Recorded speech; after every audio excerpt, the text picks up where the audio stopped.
Don't we all love summer vacation, relaxing, laying out by the pool, barbecues, hitting the beach, doing, well, nothing? Well, how about a summer vacation from your house payments? With SaveWithConrad.com, you can do just that. Reduce your monthly payments by making the equity you built up in your home work for you. You can roll together those high interest rate credit cards into one lower monthly payment and perhaps access some of that newfound equity to turn your house into your dream home with no money out of pocket. And how about this? You get to skip your next 2 house payments. Go right now to SaveWithConrad.com. Let my team run the numbers for you for free. There's no obligation, and if we can't help you save some cash, we won't waste your time. And did I mention we're offering a 3-year guarantee right now? That's right. That means if at any point interest rates improve over the next 3 years, you get a free refi. That's right. No new lender fees from us. So you get to save money now without wasting money later when the rates improve on a whole second set of closing costs. Why not go to SaveWithConrad.com and get a guarantee? Save money now and save money later with your friend in the mortgage business. That's me, Conrad Thompson at SaveWithConrad.com. Shoot me an email at Conrad@SaveWithConrad.com. Give us a call at 888-425-0105 or get yourself a quick quote. Even talk to a live person right now at SaveWithConrad.com. NMLS number 2129, equal housing lender. Take a summer vacation from house payments at SaveWithConrad.com. Hey, it's Conrad Thompson, and you're listening to What Happened When? With the voice of your childhood, Tony Schiavone. Tony, what's going on, man? How are you? I'm good. Happy New Year to you, buddy. Man, I'm so pumped to be here. 2021 might be the fastest year of my life, but like 2020 took 2 or 3 years. But man, 2021 just... and it was over, but I'm excited for 2022. How about you? I'm cautiously optimistic about 2022. Ooh, cautiously optimistic. Mm-hmm. I like the sound of that. I think is one of your other New Year's resolutions to stay out of the makeup chair. And you know what? I haven't been in the makeup chair. What? I don't hang out there at all. You're scaling it back. I've scaled it back. Is that because you're having some problems? No, it's just, you know what? This is not the version you're looking at right now. The version you're talking with right now, Conrad, is not the version that we are going to see when we hit play here pretty soon. Oh, you mean you're going to see the old, I guess we should mention everybody. We're off that Crockett shit. And now we're on that Nitro shit. Today, we're going to be watching that finger poke of doom shit. I can't believe you and I've been doing this show this long. We've never watched this. It's a very famous episode. Yeah. Because of the finger poke of doom, and we will hear it, because the very famous Butts and Seats line was delivered in that show as well. Yeah. So this is this show that we are about to do from January 4th of 1999 is a very, very famous show, or infamous show, however you want to frame it. Very famous show in the Monday Night Wars. So we're gonna look at this together. It'll be the first time I looked at it. So yeah, it is a very different me than it was back in 1999. This version that you're seeing right now looks different. It's older. You'll see. I think this version is in many ways happier. I think this version of me is, I don't know. I approach the business much differently now than I did back then. You're able to, I don't mean to put words in your mouth, but it feels like at times before, and we're all guilty of this. It's, I guess you would call the human condition. But we start to just get used to things the way they are, and we take things for granted the way they are. And sometimes we can't really appreciate the positive stuff. We just focus on the negative, blah, blah, blah. Right. Now it feels like maybe since this was a lost love of yours, and now with the benefit of hindsight and a little bit of distance and blah, blah, blah, it feels like you're able to appreciate and enjoy this run more so than the first one.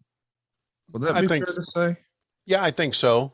I think because I left it for so long,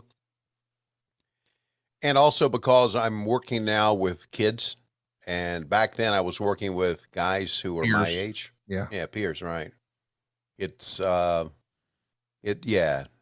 a lot of things that we're going to get into, obviously, as we go along and watch the show, but it is a much different me. Yeah, Tony, this is a pretty monumental Nitro. And when Derek, the guy who helps us sort of coordinate our schedules and do some research from time to time, was helping me put together the new calendar year, he presented this idea to me, and I'm like, we already did that.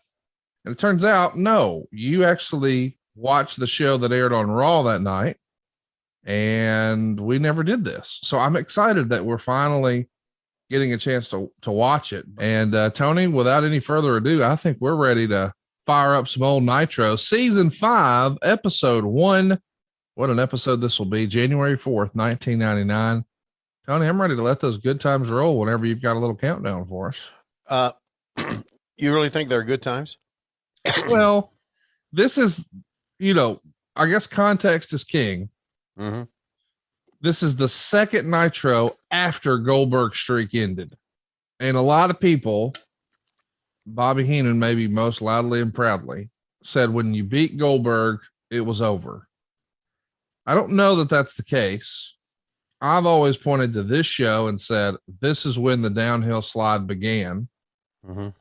But history would tell us, in theory, it happened a little later in 99, not here. But I say the downhill slide, and I maintain the downhill slide began at Starrcade 97 or 98. 98, the Hogan Sting debacle.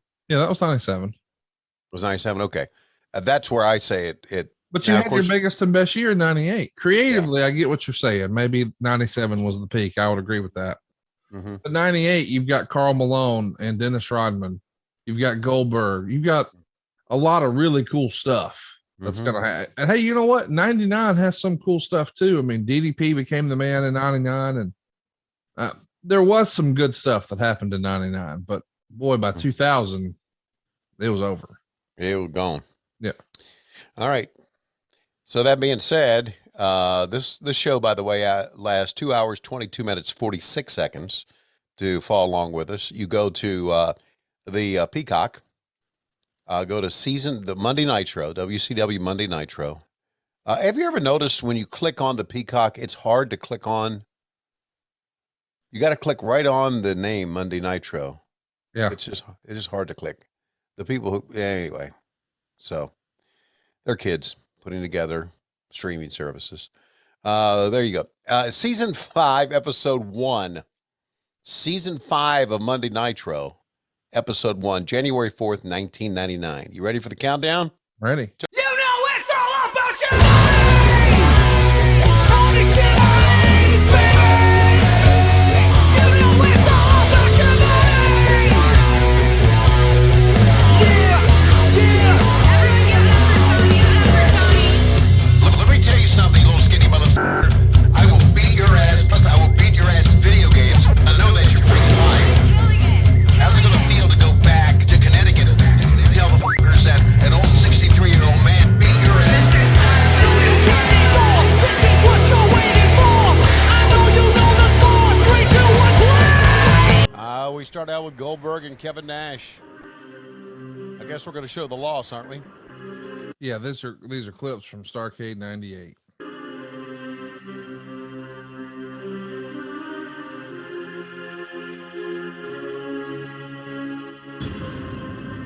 As you recall, Scott Hall comes down dressed like a security guard, hits the old shock stick on Goldberg, turns around, jackknife powerbomb, and that's all she wrote. But watch the crowd reaction when Nash hits the powerbomb and hits the pin.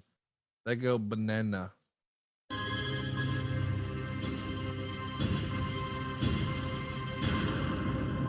No, they didn't show it, but there you go. Big Sexy with the big gold.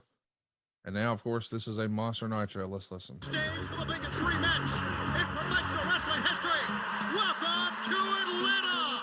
40,000 fans are on hand for WCW Monday Nitro, off and running live from the spacious Georgia Dome in downtown Atlanta. As the Nitro Girls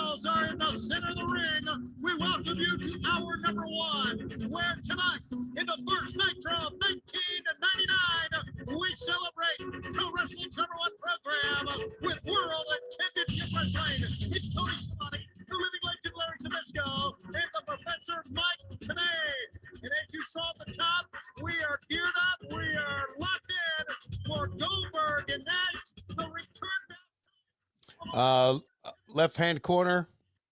Yep. Is Rebecca, Ms. Shawn Michaels, soon to be. Yep. And front and center, of course, is DDP's wife, Kimberly. Yeah, and then there's Fire, your old pal. and Spice, my buddy, and all the girls, and yeah. Dude, what a huge fucking time in wrestling. Let's listen to you a little more. The next short period of time, whatever, but a man of tradition, man from the old school. We're going to put things right in WCW. Not only is it the very first, ladies and gentlemen, the Nitro of 1999, it's the first Nitro team of Richard and Flair. Ric Flair is in charge of World Championship Wrestling, and a new day is dawning. We're pumped up and excited to bring you WCW Monday Nitro. In addition, tonight, Hollywood Hogan is here, we understand. Going to come out and talk to his fans. His retired. First time we had a chance to hear from Hollywood Hogan since he announced his retirement back on Thanksgiving night on The Tonight Show with Jay Leno. And a big party going on here, as you can see, with the Nitro Girls and over 40,000 fans on hand.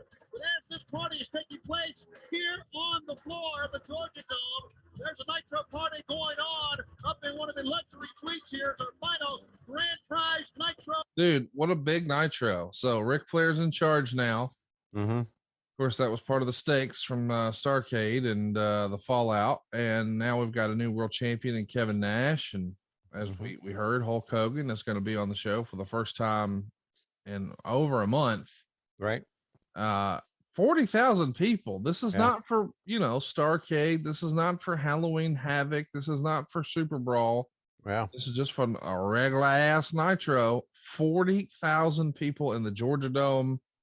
And listen, I know sometimes it gets a little tiresome to compare then and now, but if 40,000 people were collected for a wrestling show now, buddy, it's SummerSlam or WrestleMania or something, and this is just a regular Nitro. Yeah. And there you see a Nitro party. We're watching Jimmy Barron, who was a local Atlanta disc jockey, I guess, or radio host. Jimmy, pretty good guy. I haven't really talked to Jimmy in a long, long time. I talked to him a little bit in my WSB radio days, but since then he's no longer on radio. But we use Jimmy a lot. And so Nitro parties were the thing, as you know. So we had one in one of the suites, as you can see, up at the Georgia Dome. It was, I look at this and I saw the sea of signs as the Nitro girls are dancing. And it really took some effort to fuck this up, didn't it? I don't know. I don't know how bad you could say you really fucked it up. I mean, I don't know if it took some effort to fuck it up. It took lack of effort to fuck it up, I guess. I don't know. I don't know. Boy, look at this. Glacier still doing his thing. Yeah. A gimmick that was, what do you think? 2 years too late? 3 years too late? If this shit would have happened in 93 or 94, people would have lost their damn mind. Yeah. No, you're right. You're right. This was video game, Mortal Kombat based, and was a little bit too late. I tell you what, though, part of his legacy, maybe the biggest part when it's all said and done, is going to have to be helping all the youngsters down at the Nightmare Factory, right? Oh, yeah, absolutely. He and QT Marshall are the ones that. Don't you say his name like that on this program. He and QT Marshall. Thank you. Sorry. All right. Were the ones that began the Nightmare Factory and have trained many of guys. And Ray is really a first-class kid guy. Salt of the earth human. Yes, he is. And you know what? There you see it. I would have liked to have taken everybody back then who had one of those laser pointers. And just kick them in the dick hole? No, yeah, and then as they bend over, after I kicked them in the dick hole, to shove that thing right up their ass. Okay, well, that's pretty aggressive. We used to, people used to shine in our eyes as we were talking, and I remember we got some cops one time to stand next to us and find them. And speaking of trainers, one of the more controversial trainers coming to the ring with Jimmy Hart is Mr. Hugh Morris, who's got a buzz cut here. Yeah. Bill DeMott, soon to be Sergeant E. Rection. General Hugh G. Rection. Oh, general huge erection. Okay, thank you. Forgot. Look at that. Look at the sea of signs that we have. The sea of signs. Mm-hmm. All right. So But here yeah, we go. Glacier in a singlet. Going to be taking on Hugh Morris. Hugh Morris. The name Hugh Morris came from Kevin Sullivan. Of course. And I remember the discussion we had, or the discussion I listened into, when he says he laughs, the way he laughs, he's humorous. So he is Hugh Morris. Humorous. Well, we see PJ is there. Thank you, PJ, for being with us back in 1999. We see your sign. What do you think about, what a night this was? As we mentioned earlier, on the other channel, Yeah. it's a taped Raw. It's not even a live Raw. You're the only live show here in January of 99, despite the fact that Vince McMahon is now, more often than not, winning the ratings battle. You're still keeping it competitive. But they're offering up a recorded show, a show that was recorded on December 29th in Worcester, where Mick Foley would beat The Rock to become the world champ. And of course, one of Eric Bischoff's old tricks was we give the spoilers right here on the show. Now, he used to do it, but in this particular instance, you're going to do it. And it just so happens at that very moment, a whole bunch of folks pick up the remote and change the doggone channel. Which is what I thought would always happen anyway. And now you have a book named after what you said that night. Yeah. But process this. We're talking 34,788 folks here in the Georgia Dome paid. There's 38,809 people here. It was set up for 46,000. So it's not a sellout, but there are more people here than you could shake a stick at. I mean, I guess the actual history for the same building was when Hogan lost to Goldberg. That was 35,514, but still you're talking 34,788 to 35,514. The gate here is $930,735. And supposedly, despite all this incredible success, according to the Observer, and Eric has actually admitted it, Bischoff was disappointed that you couldn't break the $1 million threshold. He wanted to be able to say we drew $1 million at the gate. He wasn't able to say that here. Yeah.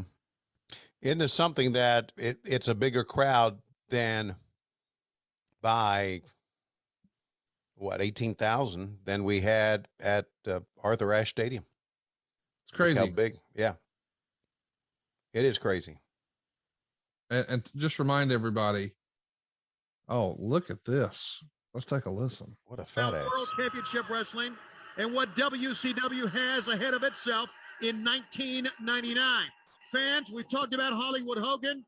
We'll be hearing from him as he retires and moves into the political arena. Also, we do understand the new man in charge, the Nature Boy Ric Flair, the man in charge of World Championship Wrestling, will come out and give his first State of the Sport address as well here tonight, Mike. You notice the different feeling in the locker room this evening, Tony? Almost a combination of a sense of relief that Eric Bischoff is no longer in charge, and that heightened anticipation now that the Nature Boy Ric Flair is in charge of World Championship Wrestling. I can't wait to hear what the Nature Boy has in store for the speech. You can see the look on my face.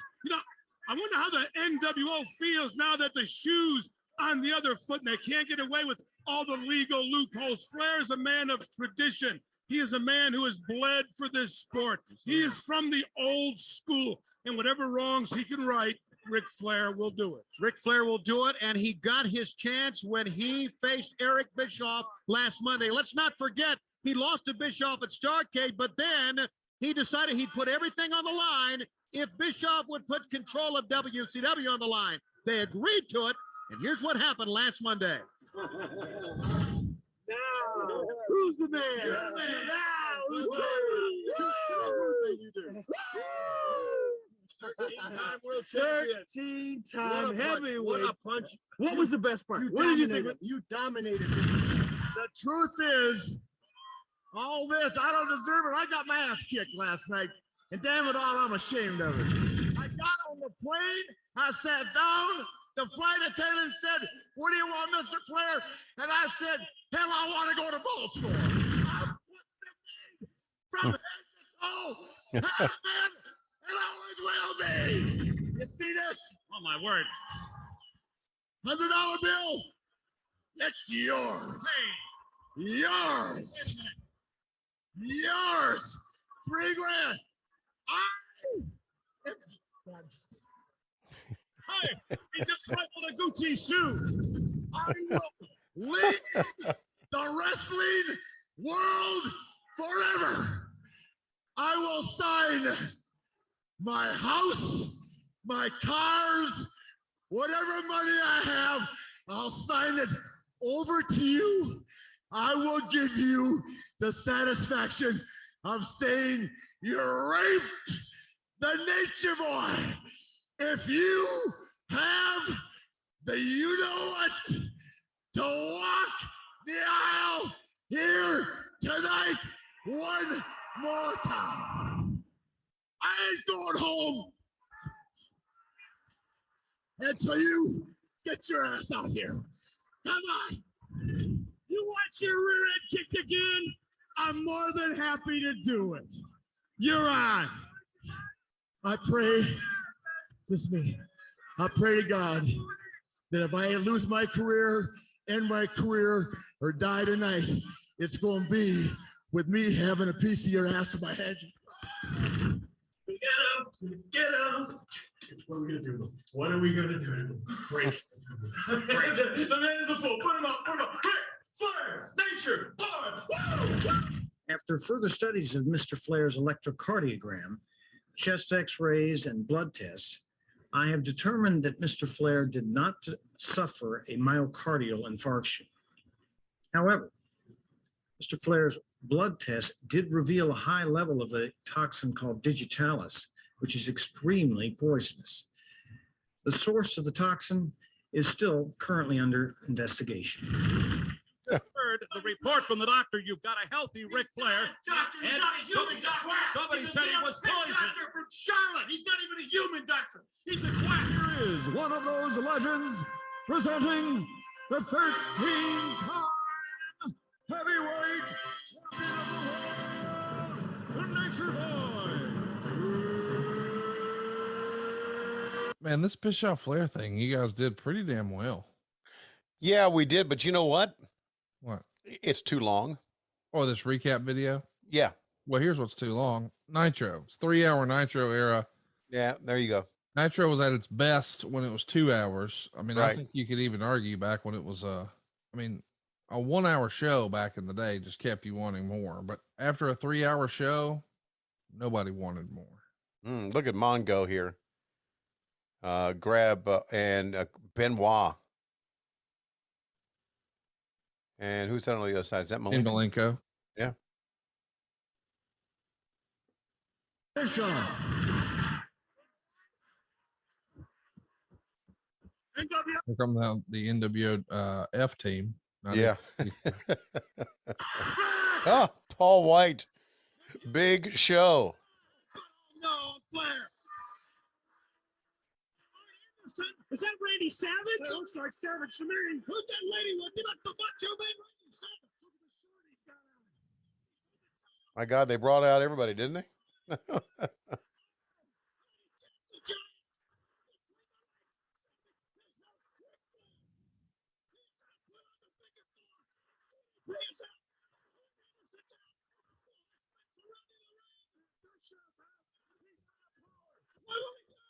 Listen to those bones snap. He's coming up.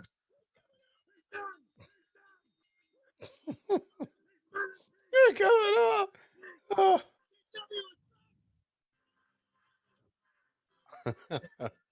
He dropped the elbow and he's going to pin him in the dead center of the ring. What's up this goes? Ladies and gentlemen, Ric Flair is here. When we come back on WCW Monday Nitro, we'll hear from the brand new Wow. the man now in charge, and also here tonight, Nash and Goldberg return for the world title. Wow. And now the show opened. We're 17 minutes into the show, and now we get all this. Yeah. It's a monster time in the business, and I know you don't look back at all this all that fondly, but golly, dude, 40,000 people there. This is good stuff.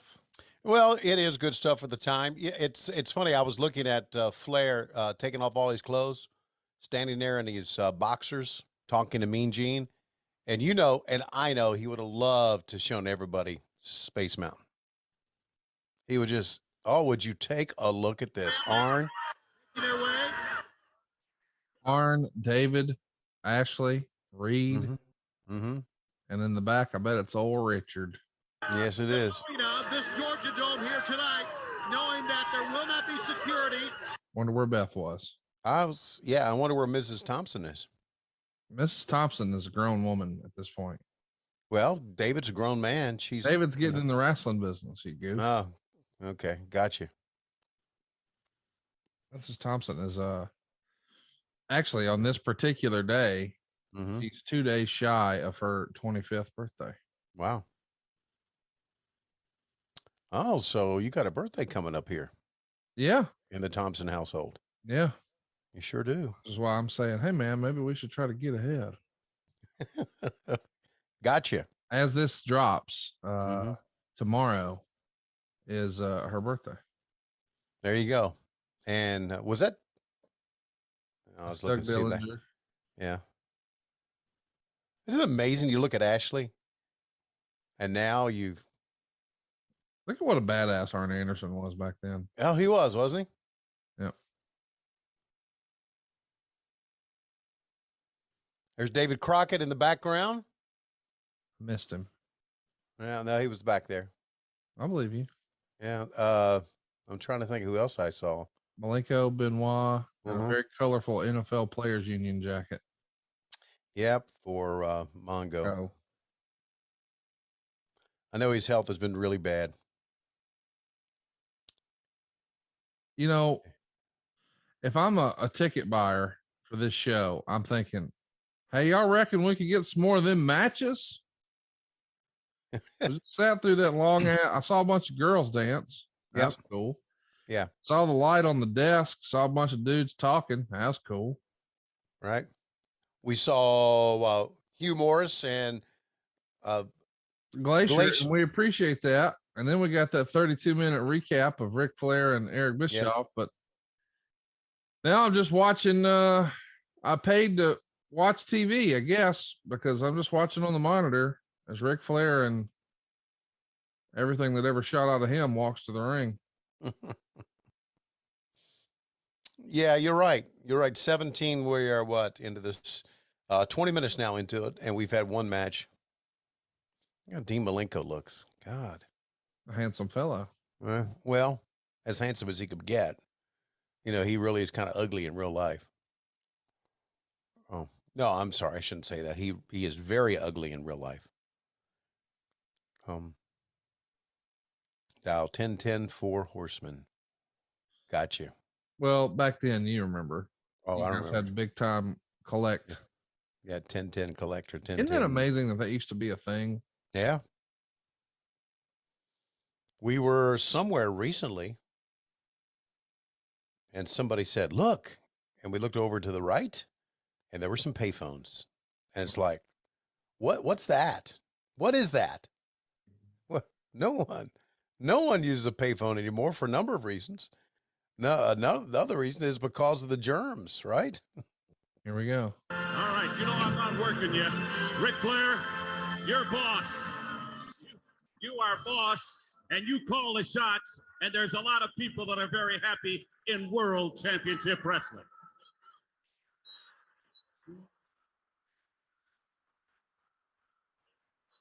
Says it all. This is a proud moment for me. I'm so happy to be surrounded at this moment by the people that have supported me, stood by me, believed in me. World Championship Wrestling is the greatest wrestling organization on the face of this earth. But for 5 years, a tyrant by the name of Eric Bischoff has run over a lot of people. And as you know, in the past week, my whole life has changed. But the most often asked question was, what are you going to do to Eric Bischoff your first night in office? So, Mr. Bischoff, I know you're in the building, saw you back there. Unless you want to go to work for somebody else tomorrow, you'll come out here right now and talk to the president of WCW. Worldwide. Boy, this is really making him eat crow. Don't cook it. No, Gene, it's not making him eat crow. It's making him go back to his roots. Does that look the way a president should dress? How it looks, he dresses his part. You know me and Jane, you and I have talked about this a lot. There's a lot of things that I'm going to say, but I've got to have his undivided attention so that he knows. How much fun was Rick having during this? Oh, God. I mean, this is a real life situation that now we've turned into a storyline, and Rick is loving every minute of it. Yeah. Mr. President. Eric was a great heel, guys. One of the best. Mr. Bischoff. Look at that smile. Eric at this juncture. Eric, would you say that tonight the shoes are on a different set of feet?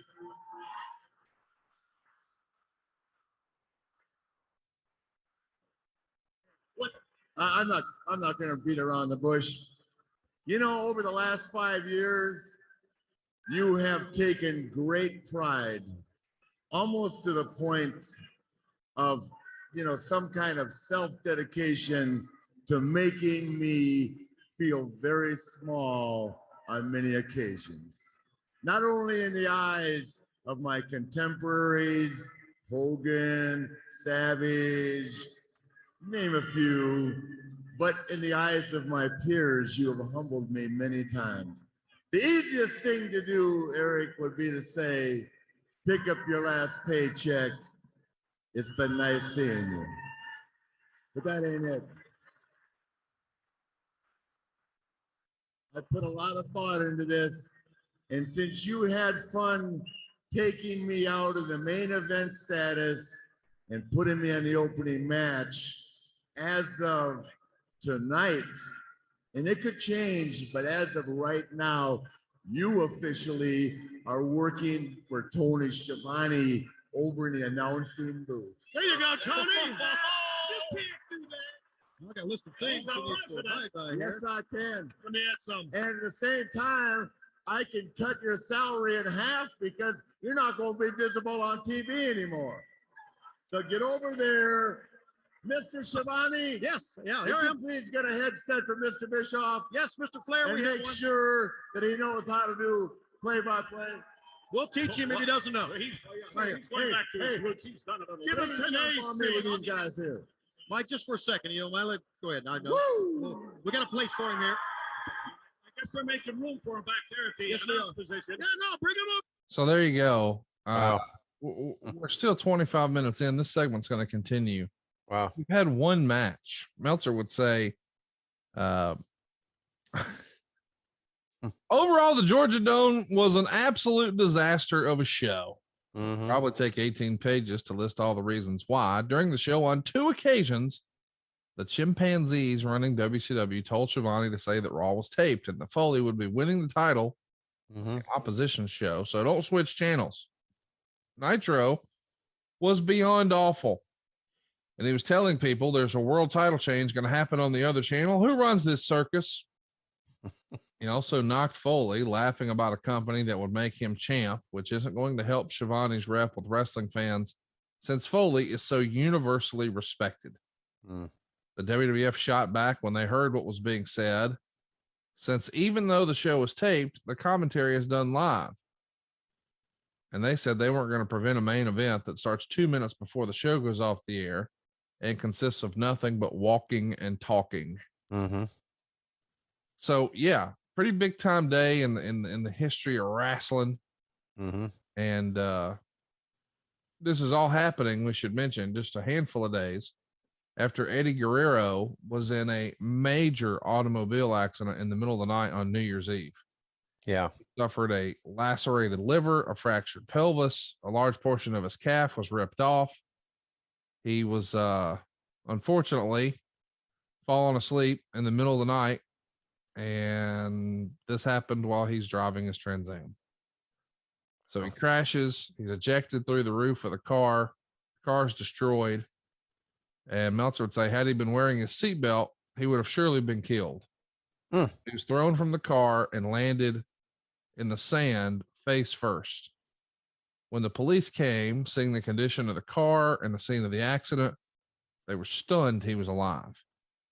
And the injuries are said not to be career threatening, but he will be hospitalized until the end of the week. And the preliminary indications are that he'll be out of action 3 to 4 months. But none of this was ever acknowledged on TV. And famously, for all the bad things that people, point their finger at Eric Bischoff about, while Eddie Guerrero's laid up here in the hospital, Bischoff keeps paying him. Now, I know you think, well, he's got a contract. He did not, in fact. They were signing a new contract. It would have been an easy opportunity for Bischoff to say, well, look what you did to yourself. Let's let you get yourself back good to go, and then we'll reassess or what have you. That didn't happen. He still gave him a raise, still gave him a new contract, et cetera, et cetera. So not everything Bischoff did was bad, right? No, of course not. Of course not.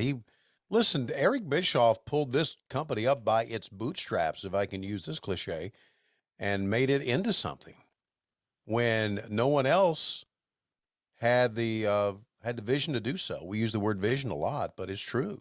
Yeah. He really, really did. Now, I'm watching this show and I'm watching the length of this on and on and on and talk and packages and no wrestling and what the fuck. And we're still going to have Hogan come out and talk. We're almost that 30 minutes, brother.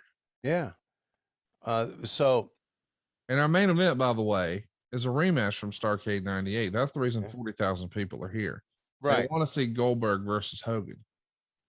I mean, Goldberg versus Nash. You know what I mean? Yeah, I know what you mean. Sure. They want to see the rematch. Sure. Yeah. So, but here's my question, all this, and I say it at a very, very interesting time in our business right now, as you and I are talking. And I may have asked you this before, but it's worth bringing up again. Has Eric addressed Craig Leathers to you in any of his podcasts? Yes. What did he say about him? Oh, look who's talking. I've been real young, and I want to be your partner at Sold Out. Wow.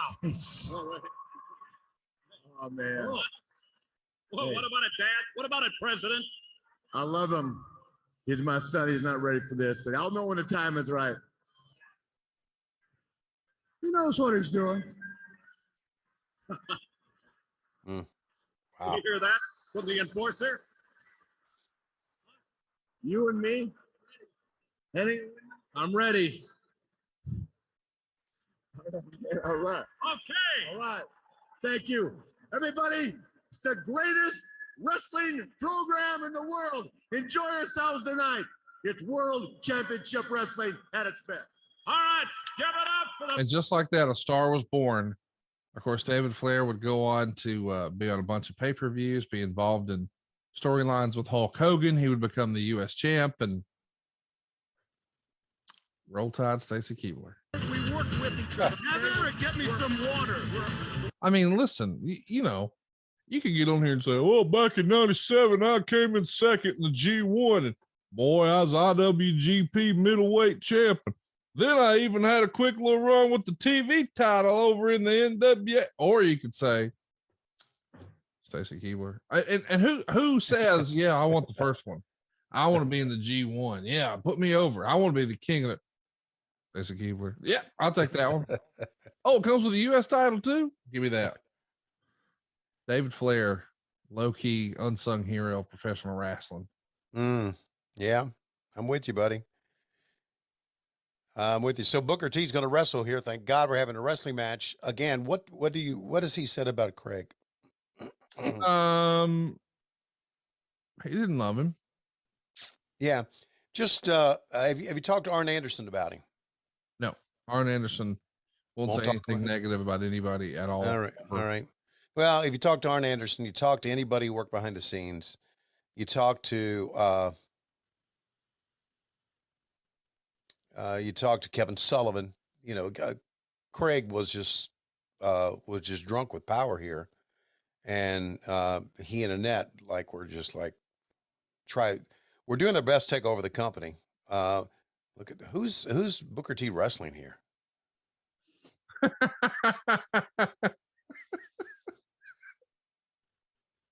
I love you're in the middle of a sentence. Who is this? Okay. So anyway, the reason I bring it up now is that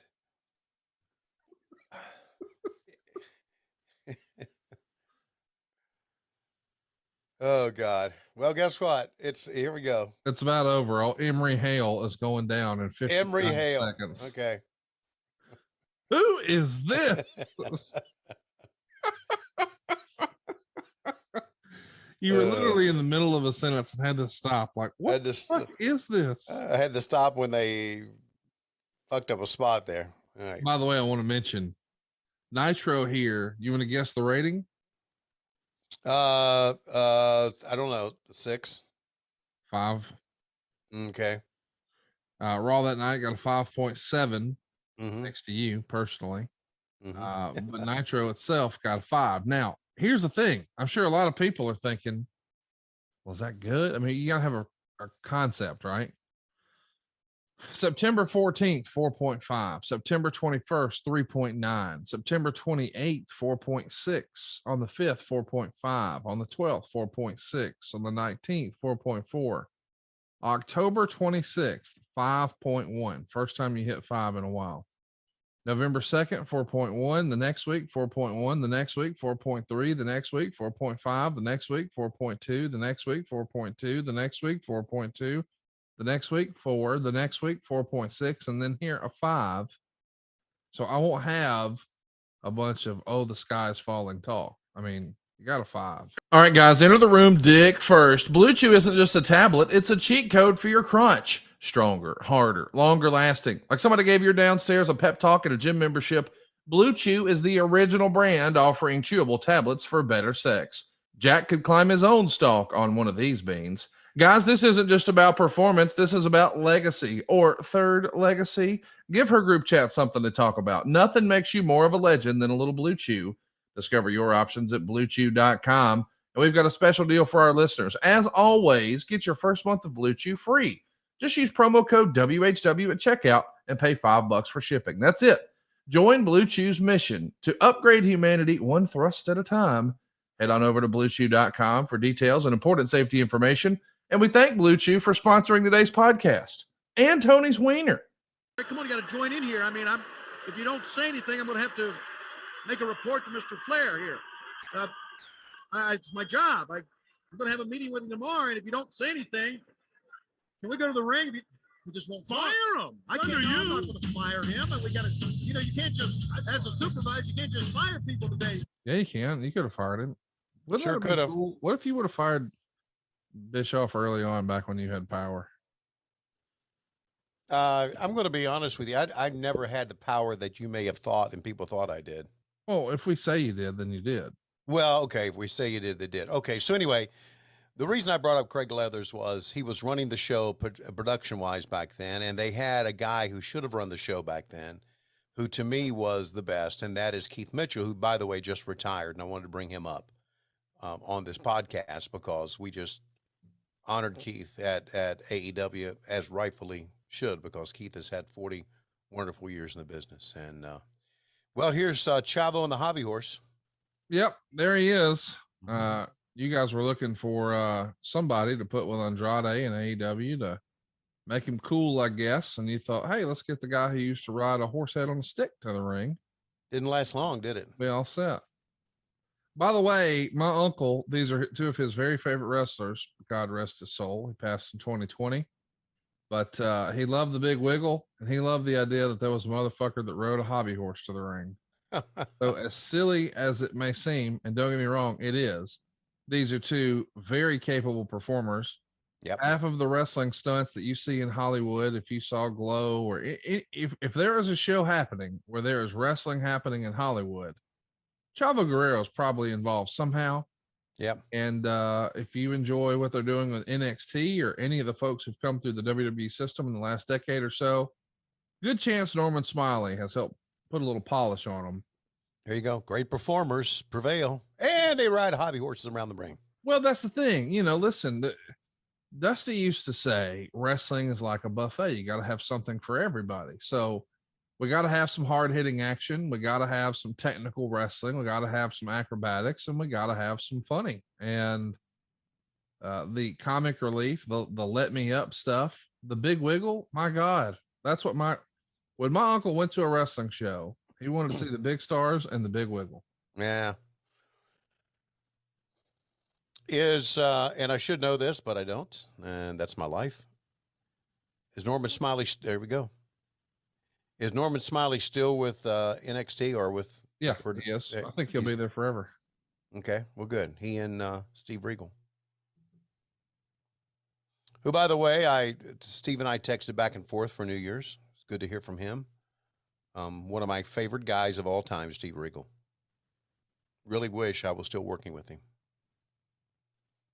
because I liked Regal so much. And Norman was a class guy too.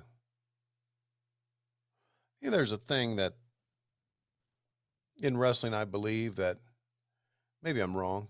Not always. I think, and you're talking about it here, guys who can wrestle and can work prevail and move on, but good guys do as well. And both these guys were good guys. Oh, tremendously good guys. And they could have done it without Sling Blade in the corner there as our referee. Everybody knows he likes mustard and biscuits. Everybody knows it. French fried taters. In the early days, do you know the early days, WWE had the referees with the powder blue shirts and bow ties? Oh, yeah, of course. Yeah. And now we went to it. And I guess, did the WWE go to the referees with the stripes after that? I'm not exactly sure what year all that happened, but yes, yeah. They did hit some stripes occasionally. Yeah, right. But they used to do, because I remember forever Joey Morella with the powder blue and the bow tie on. So there you go. Signs going crazy. Diamond Dallas trash. Emily, will you marry me? I think I saw a sign there that said Beaver rules. Well, there you go. There it is. Beaver rules. SWB. The Big Wiggles going on in the ring. And with a missile drop kick, Chavo off the takes top it. rope. Come on. Yeah. How about that? By the way, I want to mention on the lead up to this show, you guys were in Nassau Coliseum, which is very much WWF territory. Yeah. You had 12,323 fans there paying $398,000. Wow. It's pretty good. Next house. day, you're in Philadelphia at the Spectrum. Whoa. 17,196 fans, just about 800 shy of capacity, paid $286,838. Then on January 2nd, you come down to Macon, Georgia. There's 6,000 fans there paying $129,000. Then you're in Columbus, Georgia with 4,000 fans paying $83,000. By the way, I want to mention while you were in Philadelphia, Bam Bam Bigelow missed the show. His wife went into labor. It was supposed to be Bigelow, Nash, and Goldberg for the title. But of course, Bigelow couldn't make it because his baby was making a baby. Yep. Well, something you said was very interesting there, and that is back to the Crockett days. Yeah. And the old NWA days. When we ran Philadelphia, we ran the Civic Center because we could not get into the Spectrum. That was a Vince McMahon place. Now look how big we are now. I always thought us being in the Spectrum was not anywhere near us being able to run Madison Square Garden, but it was close. because the Spectrum was the big building at that time in Philadelphia, and Philadelphia was a northeastern big city for Vince McMahon. So I always viewed us being in the Spectrum as pretty freaking cool. Just like us going to, well, this was after the Boston Garden, but we went to the TD Waterhouse, Water Price, whatever center, or the new Boston Garden, and we're able to run there too. The Crockett days, we were never able to do things like that. So, taste the rainbow of fruit flavors with Skittles. I want to remind you of that. Had sponsors too. How about that? Within the show. Printing money, hand over fist. Look at that logo, would you? Dude, I got one right above me. It's awesome. Thanks to a little tag team effort from you and Mr. Crockett. Uh-huh. I still think, man, if I could go back and relive like any period of wrestling, I would really struggle with, do I want to go back to like 86 or 96? What would you pick? 78. Oh, fuck off. Now we see Horace Hogan. Horace Hogan got a little bit of an entrance, not a ton, but Chris Benoit was already in the ring waiting for him. Yeah. Imagine if you're Chris Benoit and you're like, I'm going in first. Horace Hogan gets the big entrance. Well, didn't Benoit got an entrance to the house, I'm sure. Oh yeah, of course. I'm just busting. But yeah, I know, but for TV, I get it. And I think Benoit is feeling it right now too. Hey, so let's talk about some current stuff here for a minute. See if we can't get you in trouble, because that's what I really like to do. Did you see over the weekend Roman Reigns tested positive for COVID-19 on the day of their big pay-per-view? It was supposed to be him and Brock Lesnar for the title. A lot of people assume that has WrestleMania implications. And match didn't happen because of Coco V. Nope, didn't see that. Did you see Alabama house rule Cincinnati? Did not see that. Did you see Georgia break it off in Michigan? I saw one touchdown. What were you doing with the rest of your time? I was playing a lot of video games, hanging out with my dog, doing some work here at the house. We put up some more signs, some more art here in the Batcave, and did some things. Watched a little bit of Disney Plus. I only watched some of Georgia and Michigan because my son Chris sent me a text during the game, and he said, "Are you watching the game?" And I texted him back. I said, "No." He said, "You may want to turn on the SEC network, because they are on the SEC network. They are putting Georgia radio call." That's right, the Georgia radio call. So, which is awesome. I sent a text to Chris. I said, "Okay, I'm watching. Tell Scott to say hello to me." And Scott said, "Chris Schiavone wants me to say hello to his brother. I'll say hello to him, but I'm not saying hello to your dad," which I thought was funny. And then I saw the touchdown to James Cook, and then I turned it off because I had to play Gran Turismo. That's all I saw of the Georgia game, that one touchdown. But I thought it was cool, and what I thought it was cool about the SEC network broadcast, they had a camera on Kirby Smart the entire time. Well, they had one box, they had the game, and one box they had Kirby Smart, and it's like, man, he is nuts. He is absolutely freaking nuts on the sidelines. But that's all. So that's all. So now I guess we got a rematch coming up, don't we? Of Alabama and Georgia. Way it should be. SEC. I saw,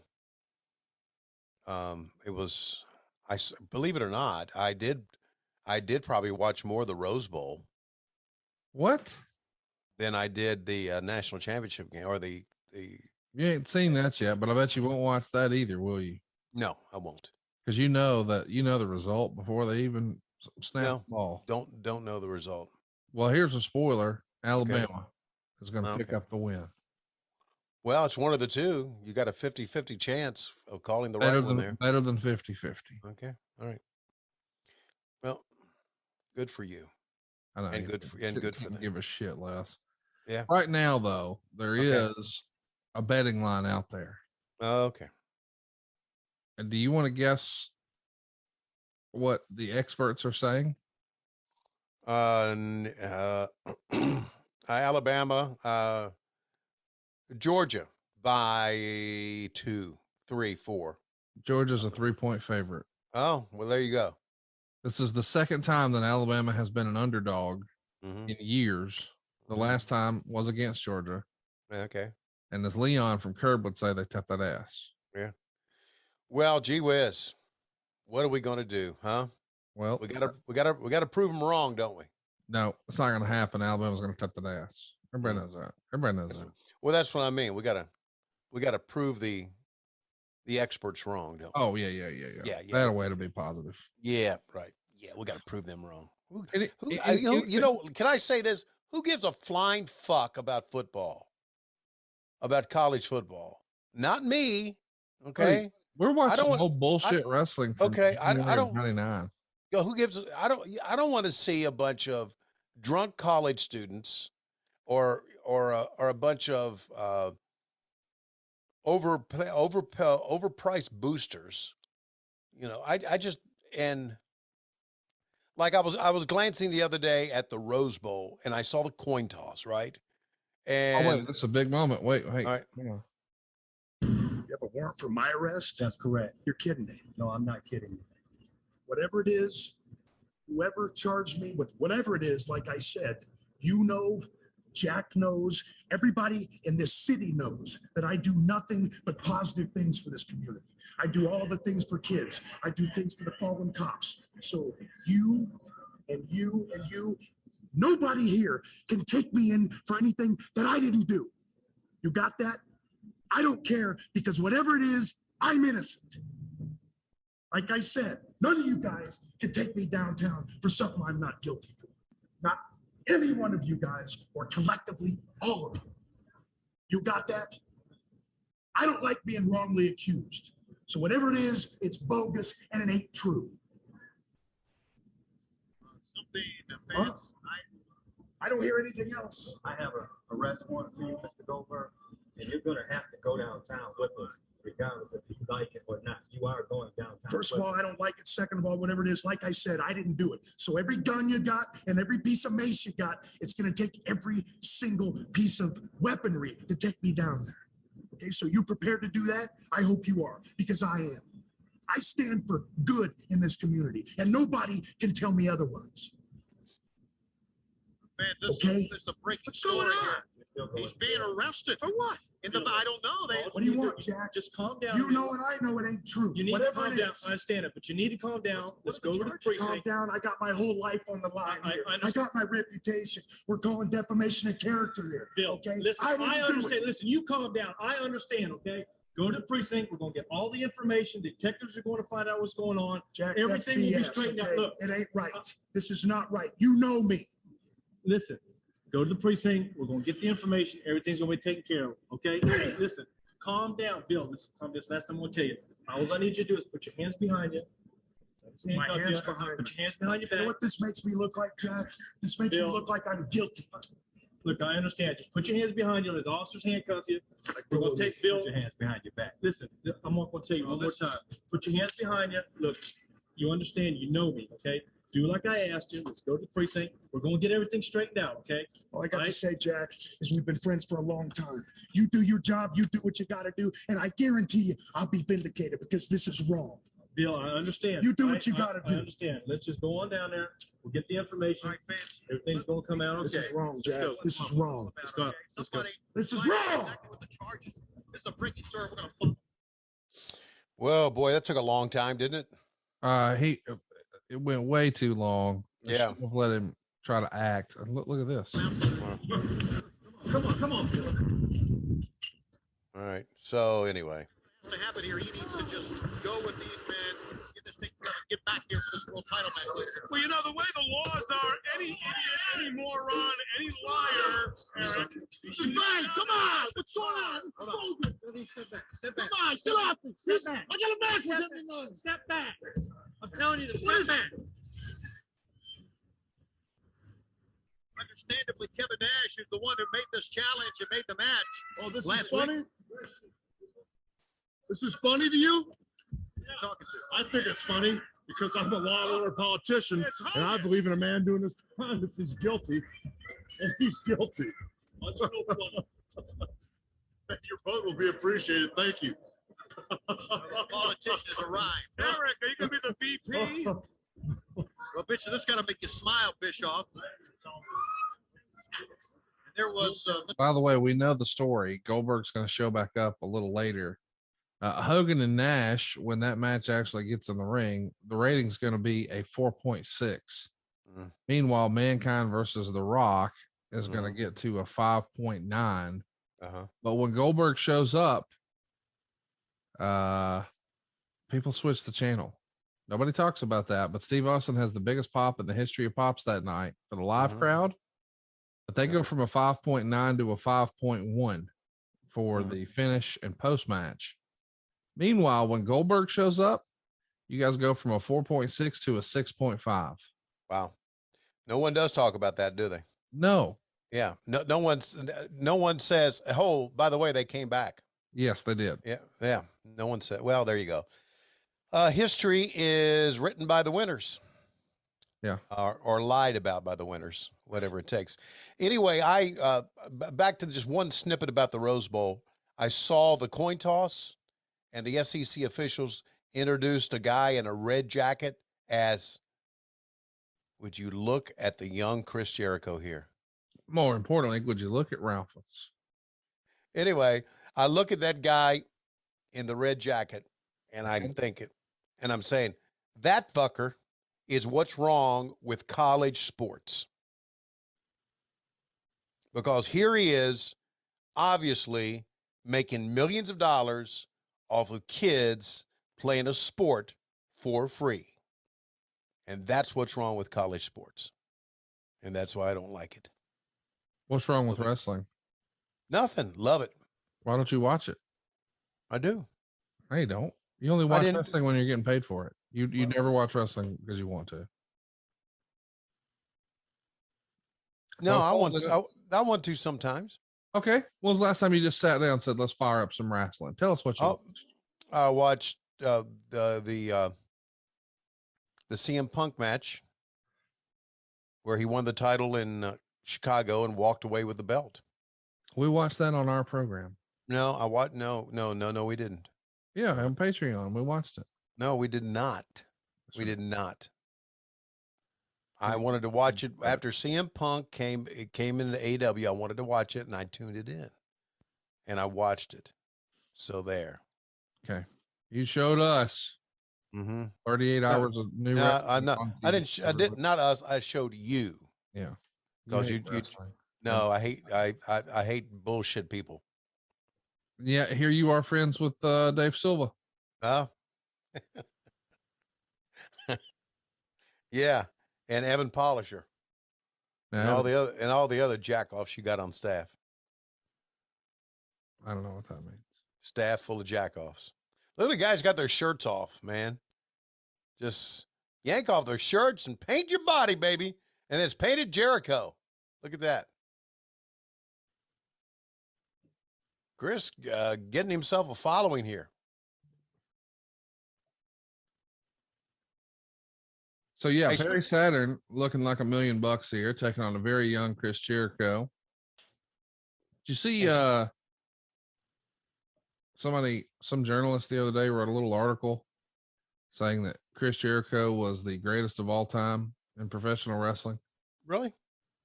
And then Ric Flair apparently took a screenshot and posted it to Instagram and said, "Are you kidding me?"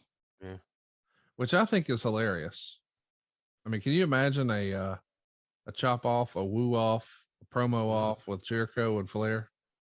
It'd be hilarious. I think it's amazing that Flair knows how to screenshot something. Well, it's probably Sophia. Yeah, probably so. Well, there you go.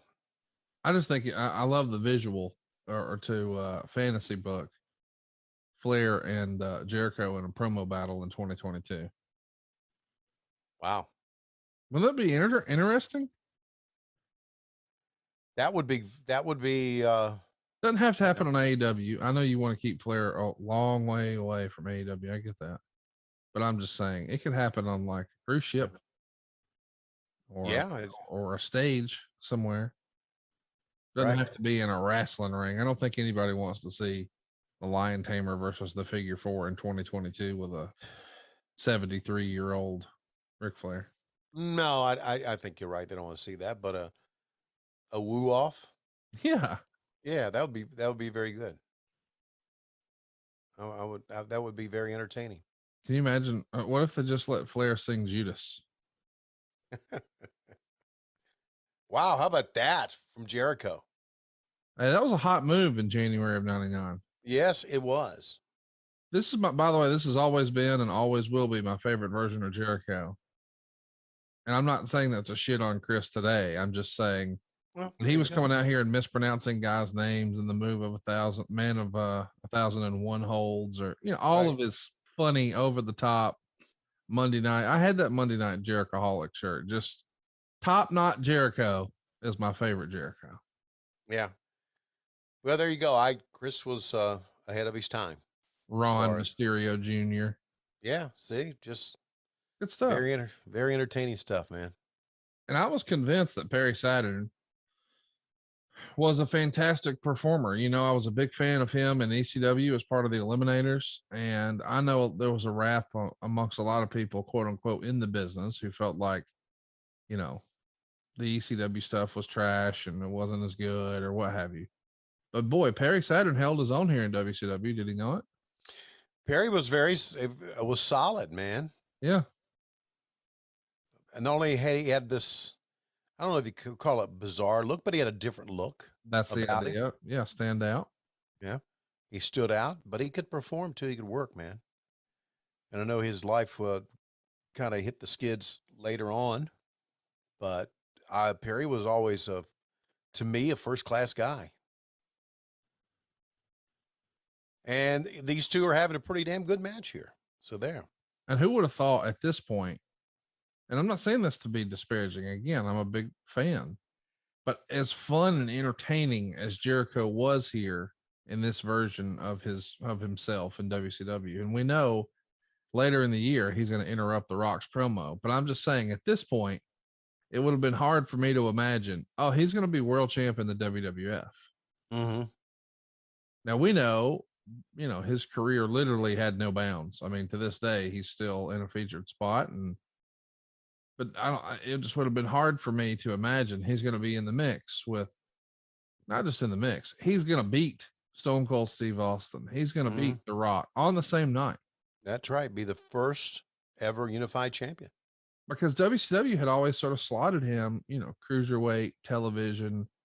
And we as fans, we can be a fan of yours, but we also we grow accustomed to seeing you where you've been slotted by the booker, right? So right. You are, like, for instance, sometimes we get to be creative in our minds and we convince ourselves that something else is possible. Like a lot of people were convinced, well, Power 5 is just an opinion. 13-0 is a fact. Cincinnati is not lost. I mean, where's the signature win for Alabama? What did Alabama do to deserve to be in the playoff? We're undefeated. But we watching at home, we knew, buddy, you're like the cruiserweight champion. And that's cool. Exactly. But Alabama's the heavyweight champion. There's levels to this shit. And so I, as a wrestling fan back then, just thought sort of the same thing. And then we saw Jericho, dude. I mean, think about that. In 2001, 2 years after this, that's the end of 2000. So almost 3 years after this, but still beat The Rock, beat Stone Cold, same night, undisputed champ, on his way to headlining WrestleMania. That's hard to imagine. Let's take a listen to Goldberg here. That is the police precinct across the street here at the CNN Center.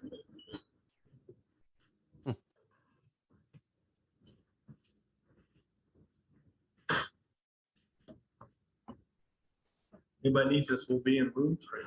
And as you can see, they've just arrived. The formalities.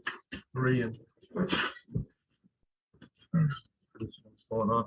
I hope our cameras going in. Yeah, let's try to pick up some audio here.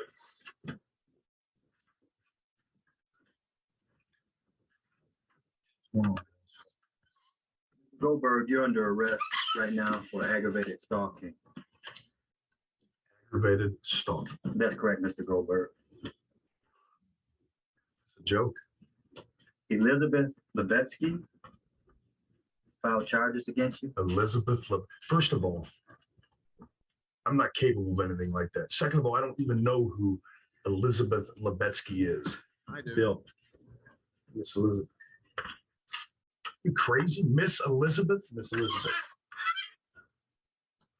Filed the stalking charges against you. So what we're going to do, we're going to sit here and talk to you. The detectives are interviewing her right now and trying to figure out just exactly what the charges are, and they're going to let us know, and we're going to go from there as soon as they get back with the information. Okay. Jack, you know me. I know This ain't me. I know you're not capable of it, but we still have to go with the information. Okay.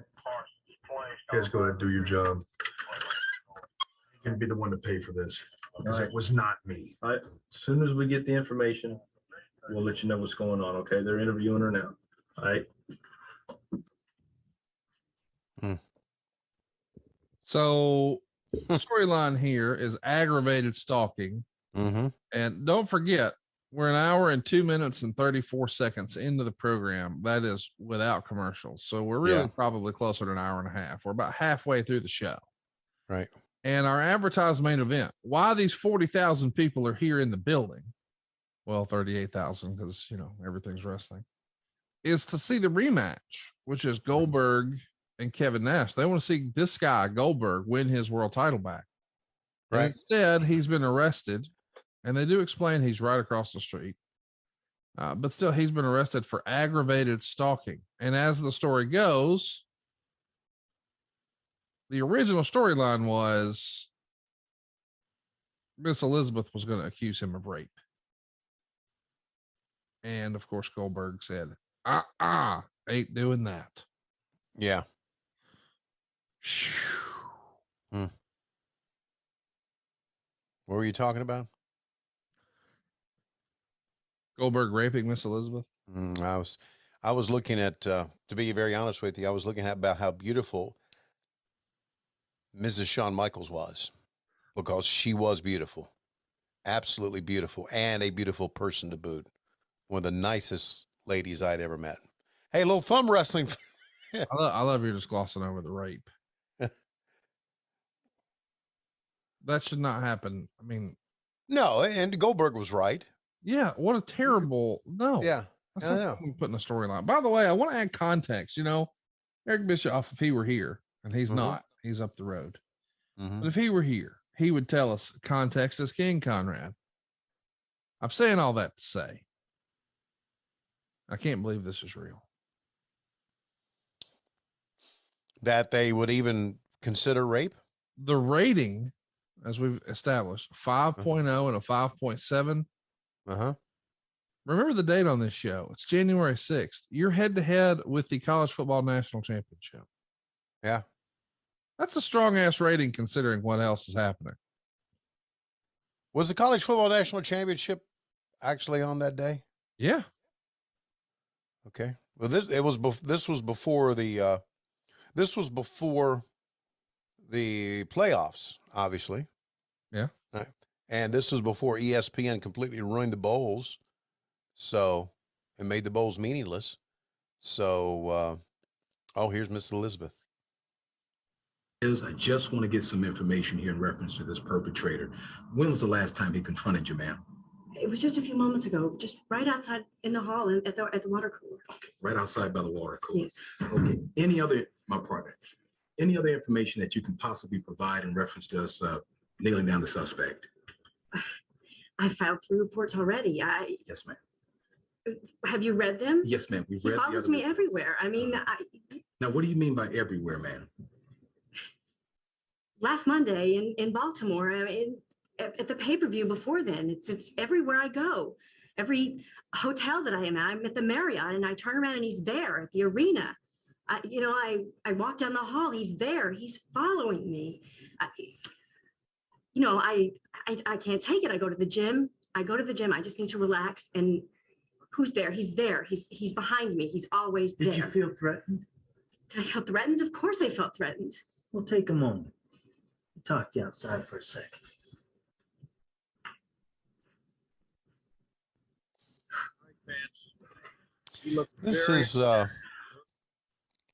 This is something, Conrad, that even with a stalking charge, well, wait a minute, what do we got here?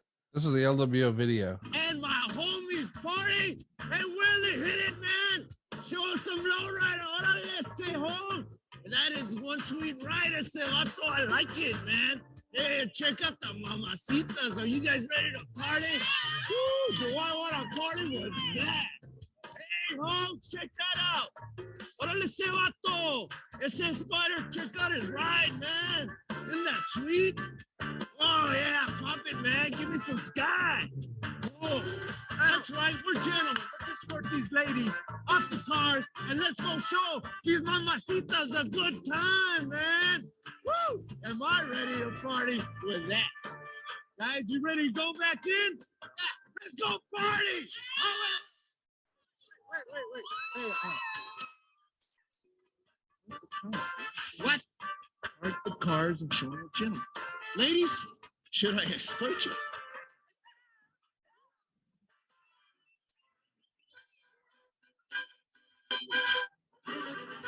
Hey, didn't I tell you that Eddie Guerrero and the LWO can throw a party? What do you think so far? Ay, rico. Hey, vatos, what can I say? Órale, parca, muévele. Yeah. That's it, baby. So it's over, let's have some fun. Dance, baby, dance. Órale, vato. Ven conmigo. Yo, Tex, come with me, dude.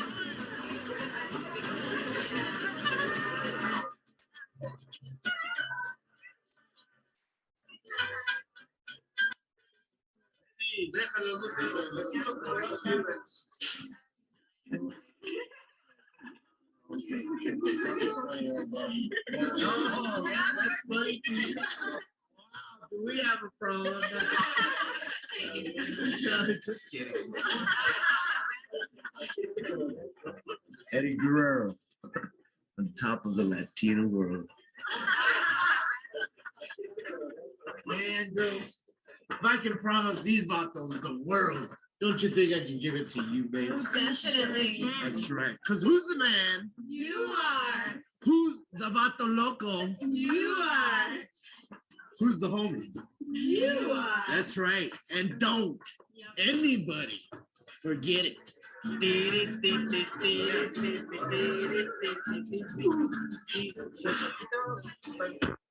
Chachos.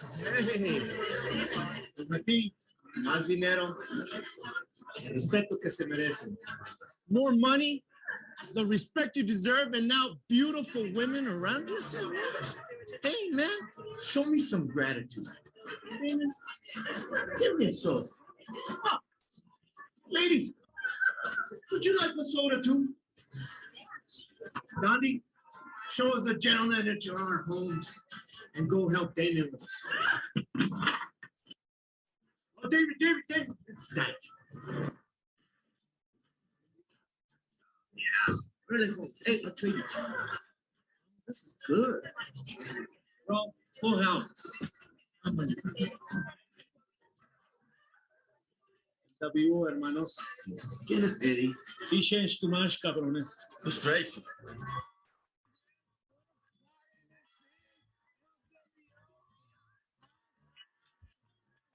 See, I just wanted to say it's not about you, Gandhi, and it's not about you, Silver King, or you, Damien. It's not about my homies. It's about the whole world. It's about LWO. So there is forward and only united do we stand. The time has come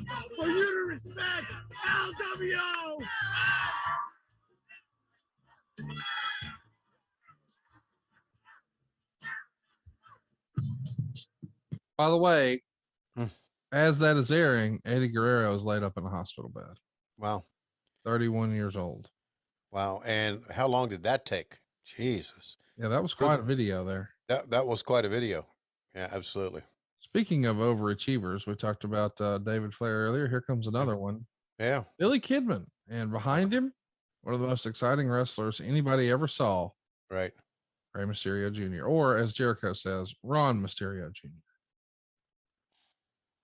Yeah, Kidman should be punched in the nose just for Torrie Wilson purposes. Yep. No argument there. Anyway, I want to go back to before we saw the Latino World Order video. Yeah. Even in this day and age, the video of talking about having a woman sit there and talk about being stalked. Yeah, not cool.